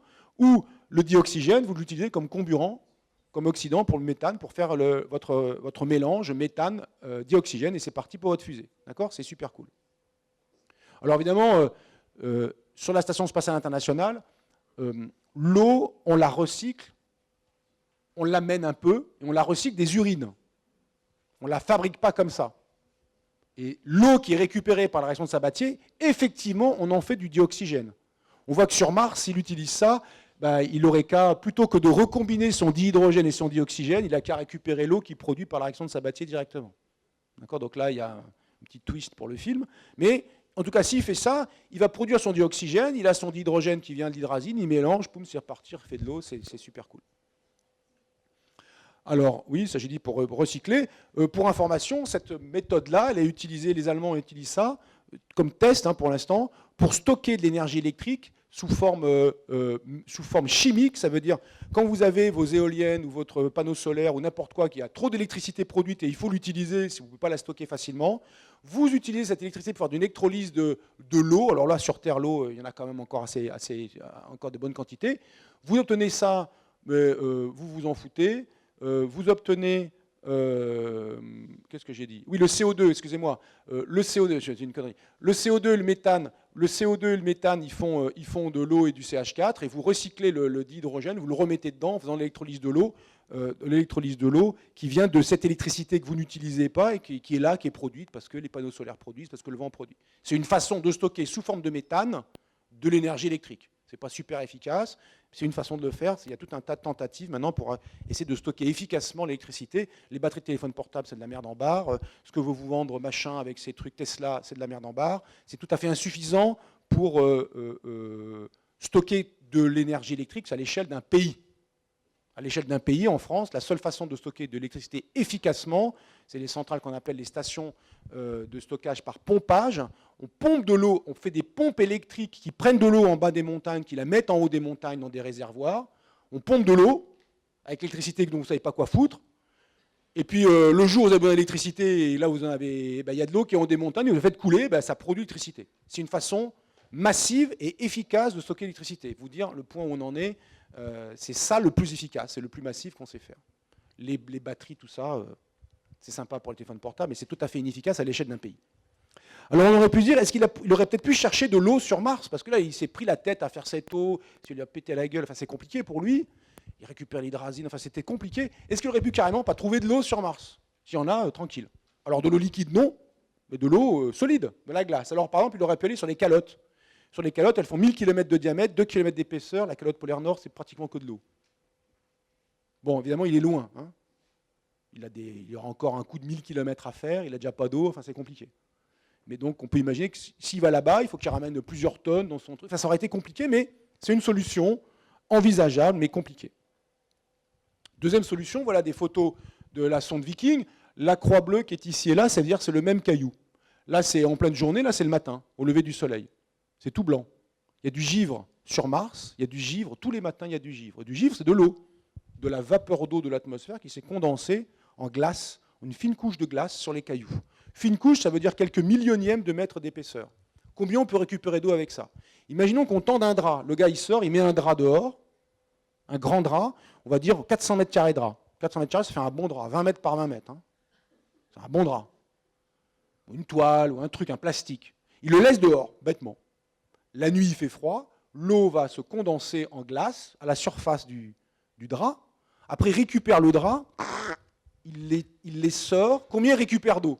Eh bien, 400 mètres carrés, s'il y a une couche de, on va dire, 5 micromètres, 5 millionièmes de mètre d'épaisseur, c'est typiquement ça, les épaisseurs de givre, ça lui fait 2 litres d'eau. Bon, c'est pas super la classe, quoi. Pour boire un coup la journée, ça permet de boire un coup. Hein. S'il veut boire de l'eau, il peut en avoir comme ça, 2 litres, peut-être 3 litres par jour, si c'est un peu plus épais, ou s'il a un drap plus grand. Bon, avec ça, il ne va pas arroser ses plantes. Bon. Autre solution. Voici le jeu des 7 erreurs. 2 jours différents sur Mars, c'est quoi la différence entre ces deux images? Ça, c'est une sonde qui s'est amusée, sonde Phoenix, qui avait une petite pelle, elle a creusé dans le sol de Mars. Elle a fait une petite entaille. Vous voyez les différences ou pas? C'est pas facile, hein? Et là, dans l'ombre, là, je vais agrandir pour que ce soit bien clair. Hop! Ouais, dans l'ombre, il y a 3 glaçons. 3 glaçons. De la glace solide. Alors, de la glace solide posée sur le sol, elle va se sublimer sur Mars, la pression étant très faible, elle va passer directement de l'état glace à l'état vapeur, de l'état solide à l'état vapeur. C'est ce qui arrive avec le givre. Le givre, il disparaît spontanément, il ne devient pas liquide, il ne coule pas, puis après il s'évapore. Ça s'évapore directement d'état glace. Là, les 3 glaçons, en quelques jours, se sont sublimés, on appelle ça se sublimer, mais si vous les ramassez, c'est ce qui a été fait, la sonde en a ramassé un, on peut les analyser, c'est bien de l'eau, et on peut voir ce qu'il y a dedans. Alors ce qui est très intéressant, c'est que cette eau, ce n'est pas de l'eau qu'on pourrait boire comme ça tout de suite, c'est une eau un peu basique, plutôt qu'acide, elle est un peu basique, ça c'est pas trop gras, mais elle est un peu basique, on pourrait neutraliser en mettant un acide léger dedans. Elle contient tout un tas d'ions qui sont dans l'eau naturelle, terrestre, mais elle contient un ion qui se trouve aussi sur Terre, ClO4-, l'ion hypochlorite, qui est un ion, perchlorate, ClO4-, c'est l'ion perchlorate. L'ion ClO4-, l'ion perchlorate, c'est un ion embêtant, c'est très oxydant, et c'est un précurseur de l'eau de Javel. D'accord ? Donc, ce truc-là, en gros, je ne vais pas dire que c'est de l'eau de Javel, ce n'est pas le cas, hein, mais c'est quelque chose qui peut donner lieu à faire de l'eau de Javel. Donc, ça veut dire que si vous buvez de l'eau avec un truc qui pourrait faire de l'eau de Javel, on ne conseille pas. On n'arrose pas ses plantes avec un truc où il y a un peu d'eau de Javel dedans, ou quelque chose qui ressemble à l'eau de Javel, disons. Donc cette eau-là, il faudrait la traiter. On ne peut pas la prendre comme ça, faire fondre le glaçon et verser l'eau sur les plantes. Il faudrait la traiter pour pouvoir l'utiliser. Ce n'est pas impossible, hein, bien sûr, ce n'est pas du tout impossible, mais on ne peut pas la ramasser comme ça et à boire ou les mettre dans son whisky sur Mars. Alors après, il y a un autre truc qui est spectaculaire, c'est qu'il y a de l'eau dans les roches. On se dit, mais il se fout de ma gueule, les roches, quand je les touche, c'est sec, enfin, c'est quoi? Alors en fait, dans les roches, ça c'est mon pote Pierre Thomas qui me raconte ça. Dans les silicates ou dans les sulfates, il y a de l'eau. Dans le gypse, le sulfate, une roche courante sulfate, c'est le gypse, c'est une espèce de roche blanche. Sur Mars, on a trouvé des filons de gypse. On voit, les géologues disent, bah, c'est du gypse. À l'œil, ils disent, bah, c'est du gypse. Puis on analyse, ça confirme évidemment. Donc il y a du gypse sur Mars, il y a aussi beaucoup de silicates, des roches qui sont argileuses. Et regardez ce qu'il a fait. Il a fait cette petite manip. Il y a du gypse là-dedans, il y a un bec benzène qui chauffe. Regardez le tuyau, là, le tube à essai. Regardez la surface, la paroi du tube à essai. On chauffe le gypse à 120 degrés et regardez, se dépose de la vapeur d'eau sur les parois froides, se condense de la vapeur d'eau qui était extraite en chauffant le gypse. Elle monte dans le tuyau, sur les parois froides, la vapeur d'eau se condense. On peut extraire comme ça l'eau des sulfates et aussi l'eau des silicates, mais à plus haute température. 1 kg de gypse, ça produit 200 g d'eau. Quand vous avez 1 kg de roche dans la main, ce gypse, vous la faites chauffer à 120 degrés, il sort 200 g d'eau. C'est incroyable, quoi. Alors quand on la touche, on dit, il se fout de ma gueule, c'est sec, quoi. Ben, il y a de l'eau dedans.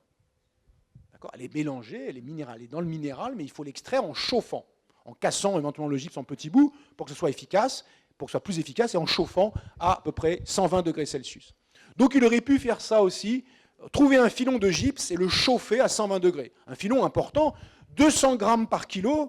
Vous voyez, 200 grammes par kilo, c'est pas mal. Ça veut dire 1 kilo par 5 kilos. Il lui faut 1000 kilos d'eau. Ça veut dire qu'il lui faut 5000 kilos de gypse, 5 tonnes. Bah, c'est beaucoup, mais c'est pas délirant. Il faut chauffer ces 5 tonnes à 120 degrés. Bon, alors évidemment, il y a le problème de la source de chaleur. Après, il y a un autre problème qui se pose. D'où vient l'énergie, quoi, hein. Bon, c'est un autre problème, mais qui n'est pas du même genre qu'il avait lui. Alors, sur cette carte-là, on voit, avec la cote de couleur, le pourcentage d'eau dans le terrain. D'eau sous toutes ses formes. Pas d'eau, mais en fait d'hydrogène, et en particulier dans l'eau. Ça donne une idée de combien il y a d'eau. Quand c'est bleu, il y a 2%. Quand c'est rouge, il y a 18%. Donc il y a des endroits, vous voyez, près des calottes polaires, ben, voyez, là, il y a de l'eau, ça rigole pas du tout, hein. Et puis dans les zones plates, là, ben, où est-ce qu'il est le vaisseau? Regardez, le vaisseau, il est en plein dans le truc où il n'y en a pas. On voit pas beaucoup. C'est vraiment, il a choisi le pire endroit. Le gars, là, il n'est pas au bon endroit.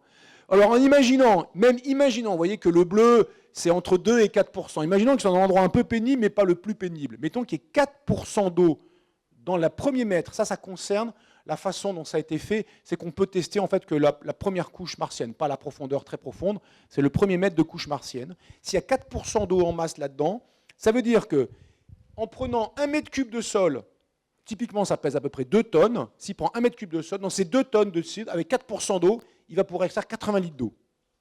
80 litres d'eau, soit il va trouver des glaçons, directement des glaçons, il n'a plus qu'à les chauffer à 0 degré et puis c'est bon, donc ça c'est facile, puis traiter un peu l'eau derrière. Soit il chauffe à 120 degrés si c'est du gypse, soit il chauffe à 800 degrés, là c'est beaucoup plus cher, si j'ose dire, du point de vue énergétique, si c'est des silicates. Mais il peut récupérer 80 litres d'eau par mètre cube, donc s'il a besoin de 12 fois ça, il faut qu'il récupère à peu près 12 ou 13 ou 14 mètres cubes de sol, qui chauffe tout ça à peut-être jusqu'à 800 degrés s'il veut tout essorer l'eau qu'il y a dedans. Donc c'est un autre effort. Mais là c'est du sûr, ça risque pas de lui péter à la gueule, mais il faut juste la source de chaleur intense. On va discuter un peu pour conclure des paysages martiens. Là, c'est la route qui a été tracée. Vous voyez, Ares 3, il va jusqu'ici pour récupérer Pathfinder, récupérer les éléments pour faire sa communication avec la Terre. Il a suivi ce grand chemin jusqu'à Ares 4 dans le cratère là-bas, Schiaparelli, pour trouver le module de survie. Il a parcouru des milliers de kilomètres à travers une zone où il a dû passer de moins 4000 mètres à peu près 0 mètre d'altitude. Il a un dénivelé de quasiment 4000 mètres à franchir, ce qui est quand même pas trivial non plus. Alors voilà les paysages martiens réels, et voilà un autre paysage qui ressemble vachement à celui-là. Ah non, quand je dis, excuse-moi, qui ressemble vachement à celui-là, c'est pas qui ressemble vachement à celui-là, c'est deux fois des paysages du film. L'un où il y a marqué Acidalia planitia, l'autre qui est un paysage qui est réputé être dans le film sur Mars. Pierre Thomas voit ça, donc un géologue voit ça. Pour lui, c'est instantané. Ceci est un paysage dans une région faite de grès. Il regarde ça et dit c'est du grès. Bon, évidemment, il faut être géologue. Mais il dit immédiatement. Et il nous dit ça, c'est typiquement l'Arizona ou la Jordanie. Et le film a été tourné en Jordanie. Vous voyez déjà, le gars, il rigole pas trop, quoi. D'ailleurs, on ne lui raconte pas, c'est des paysages martiens. Après, quand on est d'un niveau légèrement plus faible, en géologie, on dit quand même Acidalia planitia, que ce soit vrai ou pas, on s'en sait rien, mais planitia, on imagine plat. Vous trouvez que c'est plat, ça? Est-ce que ça mérite le nom de planitia? Non. Et en plus, il y a un cratère de la folie, là. Si c'est oui, alors si c'est l'interro, c'est 2. On a le droit de dire ce qu'on veut, mais après, on assume ses choix. C'est un nom qui serait mal choisi, surtout que ça existe vraiment, Acidalia planitia, on l'a vu tout à l'heure, et qu'on a même une idée de comment ça se présente. C'est finalement relativement plat, avec des petits cratères. Donc là, ils ont, en fait, qu'est-ce qu'ils ont fait dans le film? Ils ont pris des paysages de grès, et ils ont marcisé en mettant des cratères. Marcisé pour faire un peu l'ambiance, quoi. Et ça ne correspond absolument pas à la réalité de Mars. Parce que Mars, évidemment, c'est plutôt des cratères, il y a des cratères météoritiques, ce n'est pas du tout du grès. Alors regardez, oui c'est ça, sur cette image. Regardez un paysage du film, un paysage de la région qui s'appelle Wadi Rum en Jordanie. On se dit, c'est les cailloux, quoi, je veux dire, c'est la même chose, quoi. Visuellement, ça ressemble beaucoup. Ils ont un peu, là-haut, ils ont un peu rougi. Sur Mars, il y a des fines poussières du sol. Rougi, c'est des oxydes ferriques, des oxydes de fer qui sont en suspension. Ça donne une petite couleur un peu rosée au ciel martien. Un ciel très sombre, parce qu'il y a peu d'atmosphère, et un soleil moins lumineux que sur Terre, parce qu'on est plus lointain que la Terre. Mais là, en gros, ils ont pris des paysages terrestres et ils les ont froidement marcisés en rougissant un peu. Alors là où quand même Pierre Thomas, là l'aide d'un géologue est précieuse, il dit quand même, Pierre Thomas, c'est pas un fan de science-fiction, il dit c'est des gros nuls quand même, ils ont fait vraiment du grès, alors que c'est du grès, ça va pas sur Mars, c'est des roches volcaniques. Bon, et alors après, ça rigole pas. Et après, il dit ah mais quand même c'est bien. Sur cette image, il y a marqué c'est bien. Ben, il vaut mieux être géologue pour le savoir. Hein. Une image, hein, cette image dans le film, quand vous la regardez, elle passe, hein, la caméra tourne, ça dure, vous voyez cette zone-là, même pas 2 secondes. Hein. En fait, c'est moi qui ai vu ça et j'ai dit à Pierre, il m'a dit « Ah oui, c'est bien !» Vous voyez, parce que moi j'ai reconnu, moi je suis une bille en géologie, mais ça, j'ai reconnu une carte géologique. Ça, c'est une carte géologique. Les couleurs là, c'est comme les cartes géologiques. Pour savoir le type de roche, il y a des cartes de France pour les routes, des cartes de France pour les monuments, des cartes de France pour ce que vous voulez, la géographie, les villes, enfin les fleuves. Il y a aussi des cartes géologiques. Ça, c'est une carte géologique de je ne sais pas où, mais quand j'ai montré ça à Pierre Thomas, il m'a dit « Bon, c'est une carte géologique, c'est bien. » Mais c'est vraiment bien parce que lui, il voit ça et dit ça, et je n'ai pas compris l'argument derrière, c'est une carte géologique de pays volcaniques, d'une région volcanique. Donc sur Mars, il dit respect parce que c'est plus vrai en Mars que sur Terre. Donc il dit bon, c'est pas mal. Ça dure 2 secondes, même pas. Donc il faut vraiment, vous voyez, il faut avoir l'œil. Hein. Alors vous voyez, il y a aussi, voilà, ce qu'on trouve, c'est marrant, on peut s'amuser à regarder dans les images, qu'est-ce qu'on trouve, hein, regardez. Hein. Qu'est-ce qu'il fait ça? Moi j'ai fait ça quand j'étais petit plein de fois, des 3 balles de jonglage, j'ai 3 petites balles de jonglage. Soit il y a un gars du tournage qui avait ces 3 petites balles sur lui, ou qui aime jongler. Enfin vous voyez, des fois ils mettent des trucs parce qu'ils les ont sous la main, quoi. C'est pas si con. Hein. Alors jongler sur Mars, c'est plus facile parce que la gravité est plus faible. Et donc du coup, quand vous lancez la balle, elle monte plus lentement, mais elle retombe plus lentement. Donc typiquement, si vous êtes un champion de jonglage, vous allez sur Mars. Et ça va aider. Alors, pour conclure sur le ciel martien, voilà le ciel du film quand il approche du cratère Schiaparelli. Le soleil, c'est un soleil terrestre, évidemment. Ils ont filmé ça sur Terre. Il a l'air trop brillant. Sur Mars, il serait moins brillant, hein, parce que simplement, on est juste plus loin.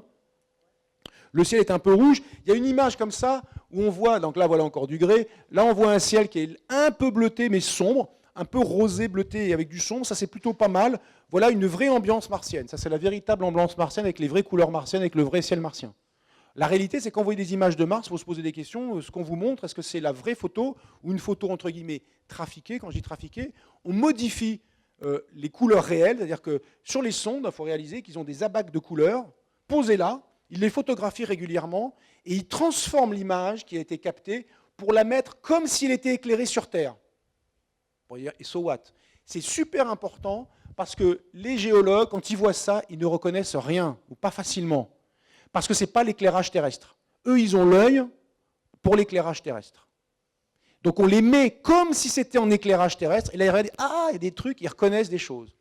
Et après, ça permet de focaliser le petit télescope qu'ils ont, de faire une analyse là, de se déplacer ou de regarder plus précisément les endroits. Alors, ils ont leur œil habitué à l'ambiance terrestre. Donc là, c'est une ambiance martienne. C'est vraiment comme ça que ça apparaîtrait à nos yeux sur Mars. Voilà aussi, alors là je montre cet effet par la sonde Viking, là c'est des petites tranches et on voit le ciel, les différents aspects du ciel, ça peut être très sombre, presque bleu, un bleu très sombre, quand il y a vraiment très peu de poussière dans l'atmosphère, on a un ciel qui est bleu mais comme l'atmosphère est très ténue, ça fait un bleu très sombre, et puis des fois il y a des tempêtes, donc bon, c'est comme tout à l'heure, c'est super rouge et même très sombre aussi, mais un rouge très sombre. Donc ça on a toutes les variations, on les connaît très très bien pour le ciel martien. Coucher de soleil martien, voilà ce qu'on voit dans le film. Soleil qui se couche, on se croirait sur Terre. Ça, c'est logique, ça a été filmé sur Terre. La vérité vraie d'un coucher de soleil martien, c'est ça. D'accord ? Ça a été filmé par Curiosity. Une fois, on a pu voir un coucher de soleil martien. C'est bleuté. Le soleil qui se couche sur Mars, je ne rentre pas dans les détails, il y a beaucoup de subtilité d'optique là-dedans. Voilà un coucher de soleil martien. Voilà le soleil qui disparaît. Le soleil, il n'est pas rougeâtre quand il se couche sur Mars, il est bleuté. C'est complètement le truc auquel on ne s'attend pas sur Mars et qui est très différent de ce qu'on constate sur Terre. D'accord ? Donc là, ils auraient pu, ça aurait été facile de peindre le soleil en bleu. Là, ils ont pris un coucher de soleil et puis c'est marre. Ils auraient pu peindre en bleu, enfin, ils savent très bien le faire. On sait faire des sabres laser et plein de trucs. On aurait pu faire plein de trucs. Donc, ils auraient pu bricoler ça pour que ça fasse un vrai coucher de soleil martien. Un petit détail qu'ils ont raté, mais bon, ils ne peuvent pas tout faire. C'est pas très grave. Ça permet de réaliser que ça aurait pu être mieux. Bon, ben voilà, ça fait juste 1 heure que je vous parle. Donc c'est fini. Et voilà la planète Mars complète. Regardez, c'est stupéfiant. Enfin, c'est une planète absolument stupéfiante, Mars. Intéressez-vous à Mars, intéressez-vous à l'astronomie, intéressez-vous à la science. Et merci de votre attention.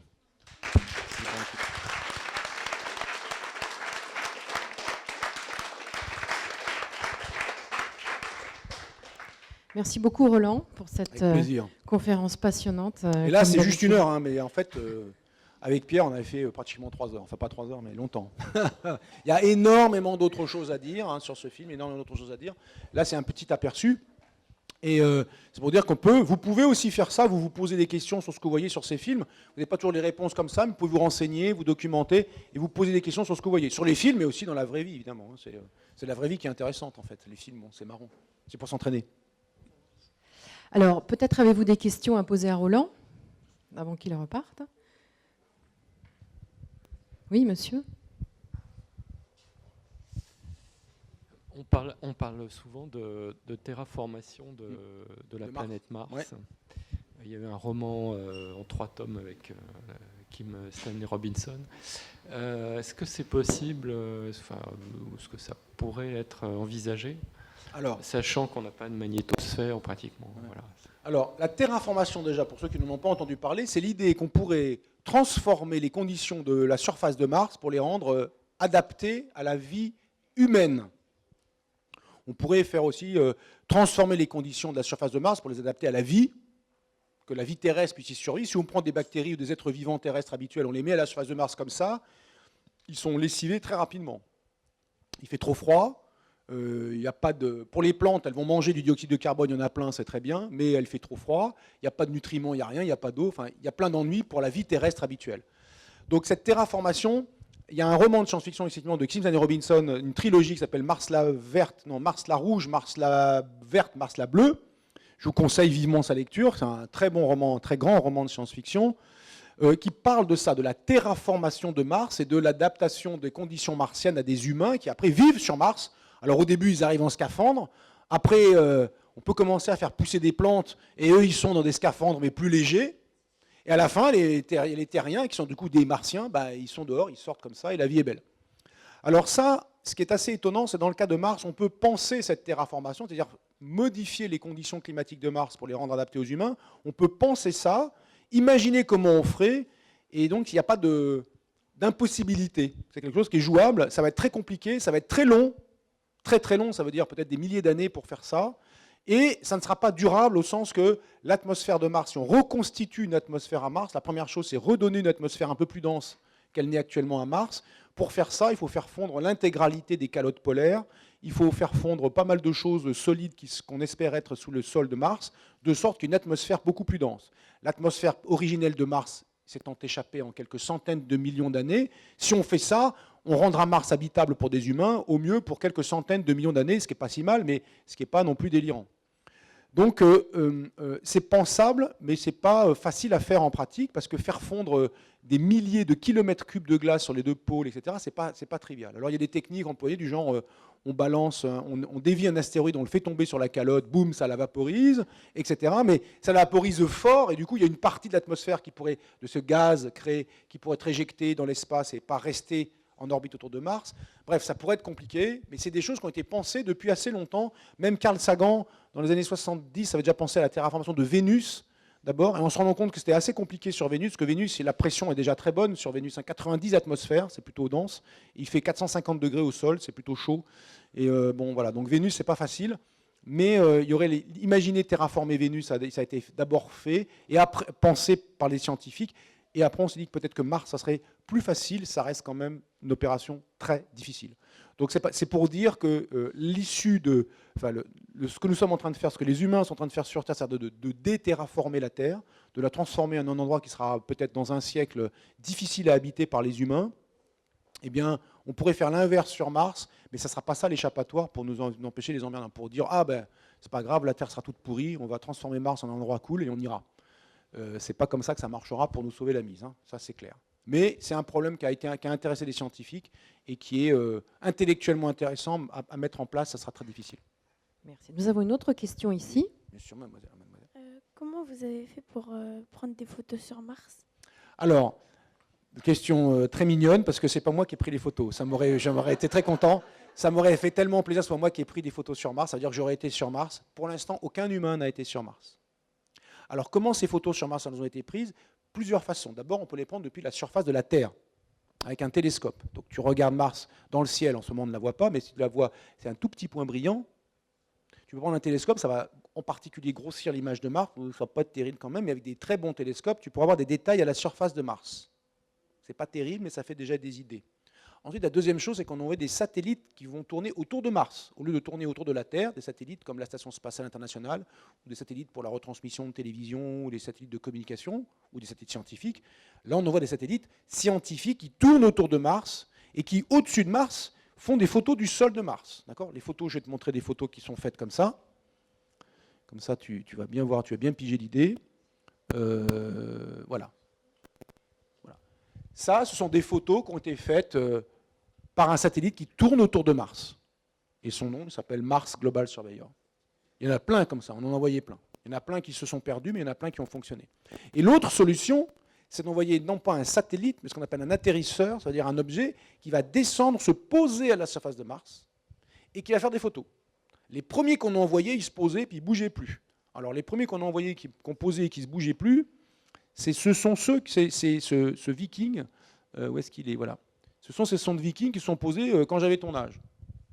D'accord ? Ça, il y a un truc qui s'est posé sur Mars, et il ne bouge plus, et il photographie ce qu'il y a autour de lui. Il est un peu comme un con, il fait le tour, comme ça, et il ne peut pas bouger. Mais déjà, on a appris énormément de choses grâce à ça. Parce que pour la première fois, on avait des photos du sol de Mars. Moi, quand j'étais petit, que j'ai vu ces images-là, c'était bluffant, quoi. On voit des cailloux sur Mars, on a l'impression d'y être. Mais il ne pouvait pas bouger.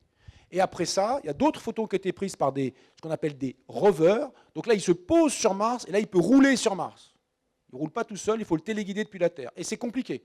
Quand tu envoies un message sur Mars, d'abord, avant de dire c'est compliqué, je te montre des photos qui ont été prises par les rovers, des photos authentiques. Ben voilà. Par exemple, celle-ci. Alors, je vais te montrer l'autre, parce que l'autre, tu vas comprendre pourquoi c'est le rover. Qu'est-ce que j'ai perdu, là? Ah, voilà. Celle-ci, elle est moins jolie. Cette photo, elle est moins jolie, mais là, on voit les traces des roues du rover. Ça te montre qu'il y a un truc qui a roulé sur Mars. Il s'est retourné, il a sa caméra qui peut tourner, il a photographié derrière lui, parce qu'il y avait ce truc et il voulait photographier. Et le rover, il est télécommandé depuis la Terre. Il ne discute pas, il n'avance pas tout seul.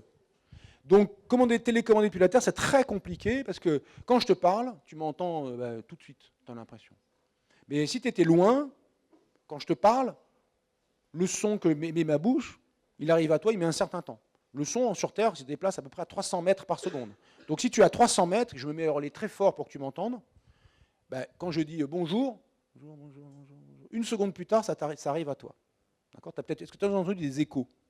Tu sais ce que c'est un écho? Quand tu parles, tu entends ta propre voix qui revient de quelque chose. Ben, tu entends ta voix qui revient décalée parce qu'elle a mis une grande distance pour aller jusqu'à la grande paroi qui reflète ta voix, ton son, et le son te revient. Quand tu dis bonjour, bonjour, ça met le temps que ça aille, que ça revienne, ça prend une seconde ou une demi-seconde. Et bien là, pour discuter avec les rovers martiens, ce n'est pas par du son, c'est par de la lumière, par des ondes radio qu'on envoie vers Mars. Le rover il prend cette lumière, et il comprend ce qu'on lui dit, et il fait ce qu'on lui dit. Et ça met parfois jusqu'à 20 minutes pour arriver là-bas. Donc imagine le robot, il est près d'un trou. S'il devait se déplacer tout seul, il faut qu'il se rende compte tout seul. Ça, c'est compliqué à faire. Et ce n'est pas non plus quelqu'un qui dit stop. 20 minutes plus tard, ça, il est dans le trou. Tu comprends la difficulté. Tu ne peux pas commander le rover en lui disant un truc qu'il doit faire instantanément. Tu dois lui envoyer non pas un ordre, mais toute une série d'ordres en réfléchissant bien à ce que tu dis. Tu avances un peu de 5 cm, tu tournes à droite. Et du coup, comment on sait? Le rover, il a des caméras, il photographie devant lui ce qu'il y a. Et tu lui dis, avance un peu de 5 cm, tourne à droite, avance de 30, tourne à gauche, avance aussi. Comme si toi, tu fermes tes yeux et on te dit, maintenant je vais te guider par la voie pour aller de là où tu es, aller au sommet de l'étage là-haut. Tu ne regardes rien. Et tu écoutes uniquement ce que je te dis. Je te dis, avance de 1 mètre. Tu me fais confiance, toi. Tu penses que tu fais des pas de 50 cm, tu fais 2 pas. Je dis, d'accord. Après, je dis, tourne de 45 degrés à droite. Alors, tu fais comme ça. Tu vois le genre? C'est compliqué. Il faut avoir confiance. Bon, toi, il faudrait que tu aies confiance en moi. Je ne te roulerai pas. Le rover, il n'a pas confiance, c'est une machine, mais il ne faut pas se tromper. Si on se trompe, boum, le rover, il est ensablé. C'est arrivé plusieurs fois. Le rover, il s'ensable. Les roues, elles patinent, il n'avance plus, et tu n'es pas sur place pour le sortir et le poser. Donc c'est compliqué, mais on a pu faire des photos de Mars comme ça, plein de photos. Regarde, tu peux en trouver sur Wikipédia, je pense sur la page Mars de Wikipédia, il y a plein d'images. Il y a aussi des images sur les sondes. Il faut noter le nom des sondes, Spirit, Opportunity, Curiosity. Regarde Curiosity en anglais, C-U-R-I-O-S-I-T-I, grec, et Curiosity, et tu trouveras des milliers d'images incroyables. Une autre question ici. Est-ce qu'ils vont faire un village comme sur la Lune? Déjà sur la Lune, il n'y en a pas. Alors ça serait bien si on était, on est déjà sur la Lune, on va peut-être faire un village sur Mars, déjà ce serait la classe. On n'y est pas sur la Lune, c'est pas facile à faire. Sur Mars, pour faire un village, c'est presque automatique si on envoie des humains, parce que le village, la durée du voyage sur Mars, c'est 6 mois, la durée du voyage retour, c'est 6 mois, donc on reste sur place pour 3 jours, quoi. Donc on reste sur place 1 an. Donc ça veut dire 2 ans de voyage en tout. Ça veut dire qu'il faut organiser la vie d'humains en dehors de la Terre, dans une planète hostile a priori, où les humains ne sont pas prévus pour vivre. Donc c'est tout de suite faire un village martien, en fait, même pour 4 ou 5 ou 6 personnes. Sur la Lune, le temps d'aller, le temps de retour, c'est 4 jours aller, 4 jours ou 3 jours et demi aller, 3 jours et demi retour. C'est long, c'est déjà l'air de rien beaucoup plus proche, et on n'arrive même pas à le faire.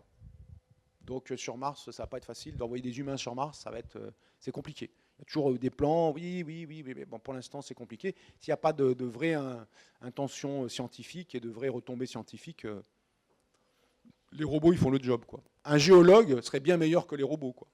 On envoie Pierre Thomas sur Mars. Il va amasser une quantité d'informations, mais bien supérieure et bien plus rapidement que les robots. Mais envoyer un humain sur Mars, et notamment un Pierre Thomas qui était un gros mangeur, c'est compliqué. Je connais, Jacques rigole, est-ce qu'il voit bien de qui je parle? C'est compliqué, très compliqué. Et donc c'est beaucoup moins cher et beaucoup plus rentable intellectuellement, au sens de l'information qu'on récupère, d'envoyer des petits rovers. Et on aimerait bien envoyer des choses plus intelligentes que des rovers, mais c'est pas facile. Sur la Lune, on a pu envoyer des géologues dans la dernière mission lunaire, Harrison Schmitt qui était un géologue, et en une seule mission, et le bilan géologique a été supérieur au bilan géologique de toutes les missions qui ont précédé. Parce qu'il y avait un seul vrai géologue sur la Lune. Et là, ça rigole pas. Alors que les autres astronautes n'étaient pas du tout des géologues, ils avaient une formation en géologie, mais ils avaient par exemple, dans le cas de Armstrong, quand il s'est posé sur le sol lunaire, c'est lui qui a été désigné pour mettre le premier pied sur la Lune, et il y avait la possibilité qu'on lui dise il faut repartir tout de suite. Il descend, il a l'autorisation de sortir, il descend, Et à un moment donné, il peut poser le pied sur la Lune. Et son instruction, c'était là où il se pose, instantanément, il ramasse ce qu'il y a dedans, il met dans la poche prévue, et s'il y a un problème, il se tire. Au moins qu'on ramène du sable lunaire, enfin du régolithe lunaire. Tu vois, donc on ne réfléchit pas. On prend, on met dans la poche, on se casse. Tu vois, c'était le niveau de la géologie. Ça fait un peu léger, quoi. Mais c'était du sable lunaire réel, de la matière lunaire réelle qu'on aurait ramené. Donc c'était une information incroyable qu'on n'avait pas du tout. Donc après, ça a augmenté, ils sont restés des missions beaucoup plus longues, ils ont commencé à faire des choses de géologie, mais avec des non-géologues. Donc des gens sur Terre qui leur disaient « Ah oui, peut-être c'est bien, peut-être c'est... » Enfin, c'est compliqué. Donc sur Mars, ça va être compliqué. Alors nous avons une autre question ici. Il me semble, si je ne confonds pas avec un autre film, qu'à la fin, quand il repart, il y a une bâche au-dessus, enfin, il y a une espèce de trou dans le... Il allège son module ascensionnel, hein. Il l'allège parce qu'il veut, en fait, en décollant, rattraper le vaisseau qui vient le sauver. Le vaisseau qui vient le sauver ne peut plus se mettre en orbite martienne, il passe. Et donc lui, il doit le rattraper et ils font faire un rendez-vous. C'est le truc le pire qui puisse vous arriver. C'est pas il est en orbite et j'ai le temps de réfléchir, quoi. C'est le vaisseau, il passe plein pot et vous visez plein pot. Donc il a besoin d'aller à une certaine vitesse. Et pour atteindre cette vitesse qui n'est pas prévue dans le manuel, d'abord il est content parce qu'il est tout seul, ils ne sont pas 6, donc ça allège beaucoup. Deuxièmement, il jette tous les trucs inutiles, les sièges des autres, les machins à la con, il met une espèce de vague bâche. Tout ça c'est plausible, hein, la bâche, bon, mais quand je dis plausible, c'est pas grave, il a son scaphandre, il va à fond, c'est pas très grave. L'atmosphère est très ténue et après il va dans le vide. S'il devait faire une rentrée, là, le coup de la bâche, ça ne marche pas. Quand on fait une rentrée dans l'atmosphère martienne, il y a une friction, vous arrivez à très grande vitesse, cette friction va échauffer le vaisseau, et là, si vous avez une petite bâche, vous avez chaud. Enfin, un peu trop chaud. Mais dans l'autre sens, ça va, parce qu'au début, il n'est pas si rapide que ça, et il a vitesse très importante, il la gagne petit à petit, et il est très rapide, loin, en dehors quasiment en dehors de l'atmosphère martienne. Donc ça, pourquoi pas. Ça, pourquoi pas. Ok, nous avons une autre question ici. Oui. Comment les robots, quand ils sont rouillés, ils sont en Mars, comment on peut les dérouiller? Alors, j'ai pas tout entendu. Remets le micro bien devant ta bouche. Les robots. Quand les robots ils sont rouillés sur Mars, ouais. Après, comment les dérouiller? Ah, quand ils sont rouillés sur Mars? Ah, ben ils sont pas rouillés sur Mars. Parce que pour rouiller, la rouille, c'est une réaction chimique qui sur Terre se déroule entre des métaux, comme le fer par exemple, et de l'eau. Et l'eau et le dioxygène de l'air. Sur Mars, il n'y a pas de dioxygène, il n'y a pas d'eau liquide. Et les robots, ils sont en métal, bien sûr, mais pas toujours en fer, pas toujours en métaux oxydables, c'est-à-dire qu'ils peuvent faire de la rouille. Donc les robots, ils ne sont pas rouillés. Le problème qui leur arrive, c'est qu'ils tombent en panne. Ah oui, là, ils tombent en panne. Alors quand ils tombent en panne, ils sont en panne. Voilà. Et c'est fini. Et c'est fini pour eux. Et c'est fini pour eux, ils sont en panne. Et donc on n'est pas là-bas, on ne va pas les réparer, ils sont en panne. Donc quand on fabrique ces robots, tu imagines qu'il faut les fabriquer de manière tellement bien fabriquée, qu'on essaie de se dire qu'ils ne vont pas tomber en panne pendant au moins 2-3 ans. Ce qui n'est pas facile. Hein. Imagine une voiture qui ne tombe pas en panne pendant 2-3 ans, ça arrive, hein, mais c'est pas, les voitures elles ont toujours un petit problème sur Terre. Et donc il faut la faire réparer ou la faire réviser de temps en temps. Là, les robots martiens, pas de réparateur, pas de révision. Si c'est en panne, adieu, il est en panne. Et il y a comme ça, le premier robot qu'on a envoyé, Pathfinder, il est en panne, et donc il ne fonctionne plus. Les deuxième et troisième, Spirit et Opportunity, Spirit, il est en panne. Il fait que la balise, il ne peut plus bouger, il n'a que sa thermomètre, sa mesure du vent, il fait la balise météo. Et Opportunity, il bouge encore un peu, mais bon, c'est pas super. Et il reste Curiosity qui roule bien, qui fait encore plein de choses. Mais quand c'est en panne, c'est en panne. C'est vraiment ça qui est cruel. Hein. Ça va pas, c'est très difficile. Merci. Roland, une autre question?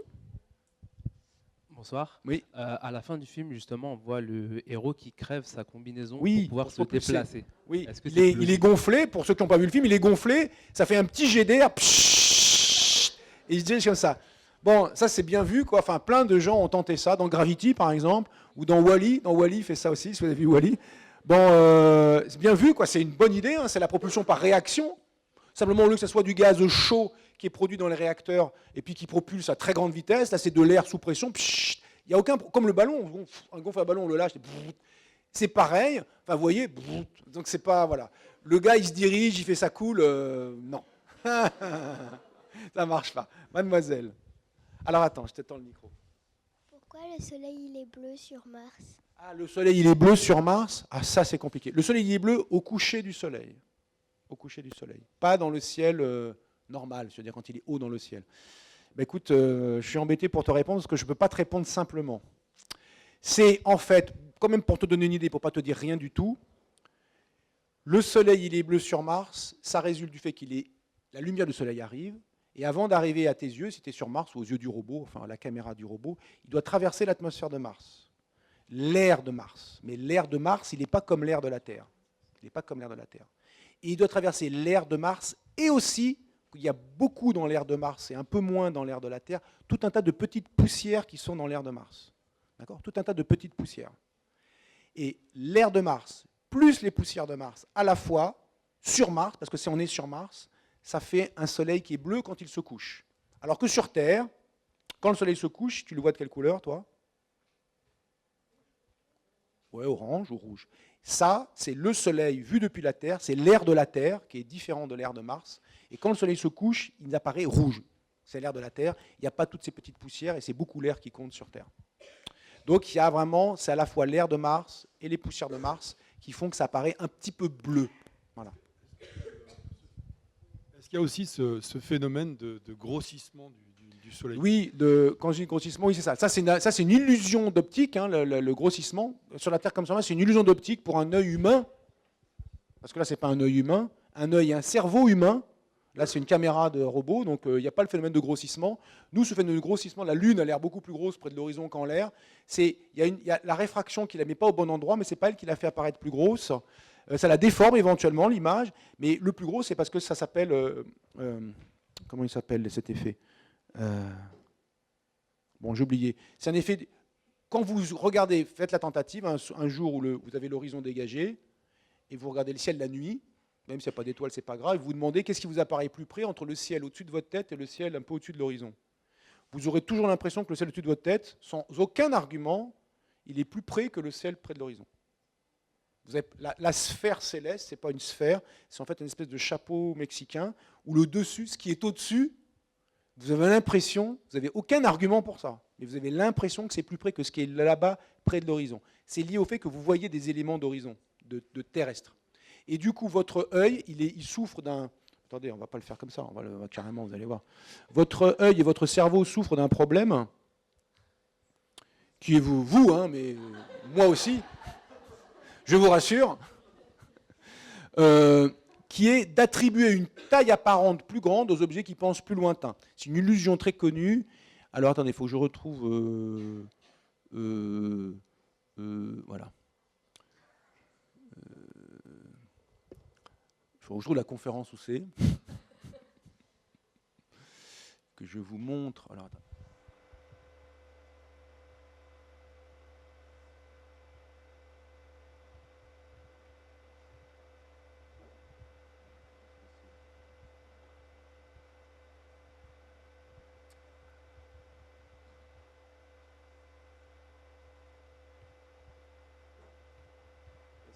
Ça s'appelle l'illusion de Ponzo. Quel est le plus grand trait ? De ces deux traits rouges, quel est le plus grand ? Celui de gauche, celui de droite. Vous me dites ce que vous voyez, hein, pas ce que vous pensez. Celui de droite est plus grand. D'accord ? Ça vient du fait que, parce qu'il y a ces lignes convergentes là, ça vous donne l'impression que ce trait là-bas est plus loin que celui-ci, et votre cerveau, il n'y peut rien. Vous ne vous convaincrez pas qu'ils ont la même taille, ces deux traits. Celui de droite est plus grand.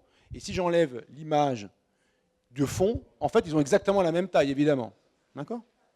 Bon, ben pour la Lune, c'est exactement pareil. Ouais, c'est impressionnant, mais on n'y peut rien. C'est notre œil qui fonctionne comme ça, notre cerveau. Voilà, l'image de... Je montre cette autre image-là. On voit la Lune qui a l'air très grosse sur l'horizon. C'est typiquement l'illusion de Ponzo. Donc, si c'est un œil humain qui regarde le Soleil ou la Lune, il n'y a pas de Lune sur Mars. Enfin, si, il y a deux petits satellites. Mais s'il y avait l'équivalent de la Lune, une grosse Lune qui se couche, elle aurait l'impression qu'elle est beaucoup plus grosse près de l'horizon que quand elle est dans le ciel. D'accord ? C'est simplement une illusion d'optique. Pour un robot, il s'en fout. Si vous faites une photo, hein, cette image-là, je me suis amusé, enfin, on peut faire tout un raisonnement. Ça, on sait que ça fait 29 mètres de haut. Ça, on sait que on peut mesurer en pixels. On mesure le diamètre de la Lune en pixels. On connaît la taille apparente, le rapport des tailles apparentes. Ça, je sais que ça fait 29 mètres de haut. Le mec qui a fait la photo, il l'a prise, il a dit où il l'a prise, de quel endroit, les coordonnées géographiques GPS. Il était à 13 km. 29 mètres de haut à 13 km, ça fait un certain nombre de degrés. Donc là, ça fait un certain nombre de degrés, ça fait 0,5 degrés, c'est la taille apparente de la Lune. C'est pas 3 degrés, enfin un truc énorme. Donc c'est notre œil et le cerveau. Donc on est foutu. Si c'est le robot qui regarde, bah non, tout est normal, puisque lui, il s'en fout, il prend la vraie photo et tout va bien.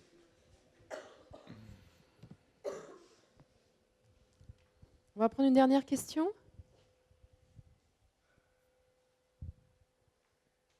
Ah, jeune fille. Comment on sait la température sur Mars? Haha, comment c'est la température sur Mars? Très bonne question. Eh bien, on sait la température sur Mars de deux façons. D'abord, en la regardant depuis la Terre et en regardant la façon dont elle rayonne sa lumière. Et la lumière, elle va porter témoignage de la température du corps. Mais la lumière de Mars, pas la lumière du Soleil que renvoie Mars. Donc pour ça, il faut regarder, comme la surface de Mars est très froide, il faut la regarder dans une lumière que nos yeux ne voient pas, qu'on appelle la lumière infrarouge. Pour le Soleil, pareil, la température du Soleil, il brille le Soleil, il brille parce qu'il est très chaud, et la façon dont il brille, la lumière qu'il contient, on peut l'analyser, et on peut en déduire sa température. Et toi, c'est pareil. Si je connais ta température, il y a plein de façons de mesurer la température des humains. Mais il y a une façon, moderne maintenant, qui est de mesurer le rayonnement, la lumière que tu émets. Toi, et tout le monde aussi, hein, tu émets de la lumière. Pas la lumière qui vient des ampoules, qui vient sur ta peau, ça renvoie de ta peau vers moi, je vois ça dans mon œil, je te vois. Ce n'est pas cette lumière-là dont je parle. Si on imagine qu'on est un tout, il va faire noir total, je ne te vois pas. Mais si je te regardais avec un instrument spécial en lumière infrarouge, qui capte la lumière infrarouge, une lumière qui est au-delà du rouge et que nos yeux ne voient pas, je te verrais, tu serais brillante en lumière infrarouge. Tu serais brillant, tu émets de la lumière infrarouge. Mais je ne te vois pas, parce que mes yeux, et personne ne te voit en lumière infrarouge. Et donc, en mesurant cette lumière infrarouge, je peux déterminer ta température. Et si tu as la fièvre, tu vas émettre, tu seras plus chaude, tu vas être plus de lumière infrarouge. Si tu es un petit peu froid, tu vas émettre un peu moins de lumière infrarouge, je saurai que tu es un peu froid. Donc c'est en étudiant la lumière qui nous vient des astres qu'on peut déterminer leur température. Pas mal. Merci beaucoup, Roland. Avec plaisir. Je crois qu'on peut l'applaudir bien fort. Merci à vous. Merci à vous. Alors, nous allons très rapidement vous présenter les stages que l'on présente au Placilab au mois de décembre et début janvier. Donc, ils sont sur la plaquette, qui sont à la sortie. Nous avons un stage... alors, attendez que je vous donne les bonnes dates. Créer ses cosmétiques et produits d'entretien naturel le samedi 16 décembre, si c'est une thématique qui vous intéresse. Nous avons également, début janvier, fabriqué un capteur de mesure environnementale. Et puis, nous avons des stages d'astronomie. Alors, vous le savez peut-être, tous les stages que nous animons ici, le contenu pédagogique a été créé avec l'AFA, qui est l'Association française d'astronomie. Et ce sont des contenus qu'on retrouve dans tous les grands observatoires de France. Alors, il faut savoir que Planète Science gère également un site qui s'appelle, avec le télescope Jean-Marc Salomon à Butier, dans la forêt de Fontainebleau, qui est un site que je vous invite à aller visiter, bien évidemment de préférence avec Planète Science, puisque vous apprendrez de nombreuses choses. Et d'ailleurs, sur la thématique d'astronomie, je vais passer la parole à Anne-Flore, qui est donc bénévole du secteur astronomie de Planète Science, et qui va vous parler un petit peu, je t'en prie, viens nous voir, qui va vous parler un petit peu des activités du secteur astronomie, puisque c'est quand même la thématique du jour. Merci beaucoup. Donc effectivement, au télescope Jean-Marc Salomon, donc près de Butier, on organise des week-ends de rencontres astronomiques qui sont ouverts à tous. Donc ça commence généralement le vendredi soir jusqu'au dimanche midi, où vous pouvez venir potentiellement en famille. Vous pouvez nous dire, voilà, je viens avec un mineur qui a tel âge, qui s'intéresse énormément à l'astronomie, ça peut être faisable. Et donc voilà, là c'est un petit peu à la carte, vous nous dites ce que vous avez envie de voir, j'ai un télescope, je ne sais pas comment m'en servir, quoi en faire, c'est faisable. Ou si vous êtes plus confirmé, si vous voulez apprendre, vous servir d'un énorme télescope, le télescope Jean-Marc Salomon, on propose également des agréments. Donc on organise 4 WERA par an, le prochain est en décembre. Et sinon, en formation astronomique, on organise également la campagne astronomie qui a lieu en août cette année, du 12 au 19 août à Barret-sur-Méouge dans les Hautes-Alpes. Donc c'est une semaine d'astronomie où on vous propose de venir vous former, donc soit des formations d'observation, donc première étoile initiation théorique et pratique. 2e étoile, approfondissement théorique et pratique. 3e étoile, astrophotographie et imagerie numérique. Ou parcours libre, si vous avez vous aussi des idées et des envies. Ou alors plus axé sur la pédagogie pour d'éventuels animateurs, des enseignants. Donc agrément pédagogique Petit Ours pour animer avec des 8-14 ans. Agrément pédagogique Arpenter l'univers, qui est un de nos modules pour animer en collège et en lycée. Astrovertus, qui est là pour animer auprès d'un public de malvoyants et ou de personnes malentendantes. Et également un agrément au planétarium numérique que nous avons à Planète Science. Voilà. Merci beaucoup Anne-Flore. Alors vous avez compris que si vous avez des questions à poser, Anne-Flore est dans les parages. Pour terminer donc, vous avez remarqué, nous avons mis des catalogues sur Mars que le CNES nous a offert pour notre journée aujourd'hui. Donc servez-vous, c'est pour vous. Il y a également sur la table là-bas des petits personnages, des petits cosmonautes en papier à monter avec bien sûr notre cosmonaute préféré Thomas Pesquet. Donc vous pouvez vous servir. Et je rappelle que nous sommes une association. Donc si vous souhaitez adhérer à Planète Science, c'est 20 € pour l'année. Vous avez un petit bulletin à l'accueil. Ça vous permettra d'être tenu au courant de tout ce que l'on fait. Mais également, je vous incite à liker ou à vous abonner à notre page Placilab, puisque tous les événements que nous organisons ici sont annoncés bien sûr en avance. Pour terminer, je remercie donc chaleureusement Roland Lehoucq pour d'être venu chez nous. Et puis, je remercie également l'ensemble des bénévoles sans qui, je ne vous le cache pas, cet événement n'aurait pas eu lieu. Donc, la régie, Aurélien et Thomas, qui sont tout discrets, mais qui enregistrent la conférence. La conférence va être mise sur YouTube dès ce soir. Et puis, l'ensemble des bénévoles que vous avez vus, qui sont partout, et qui ont permis que cet atelier, enfin que cette journée, puisse avoir lieu. Voilà. Merci pour votre présence, à très bientôt. Et puis, il y a un petit pot si vous le souhaitez. Bonsoir.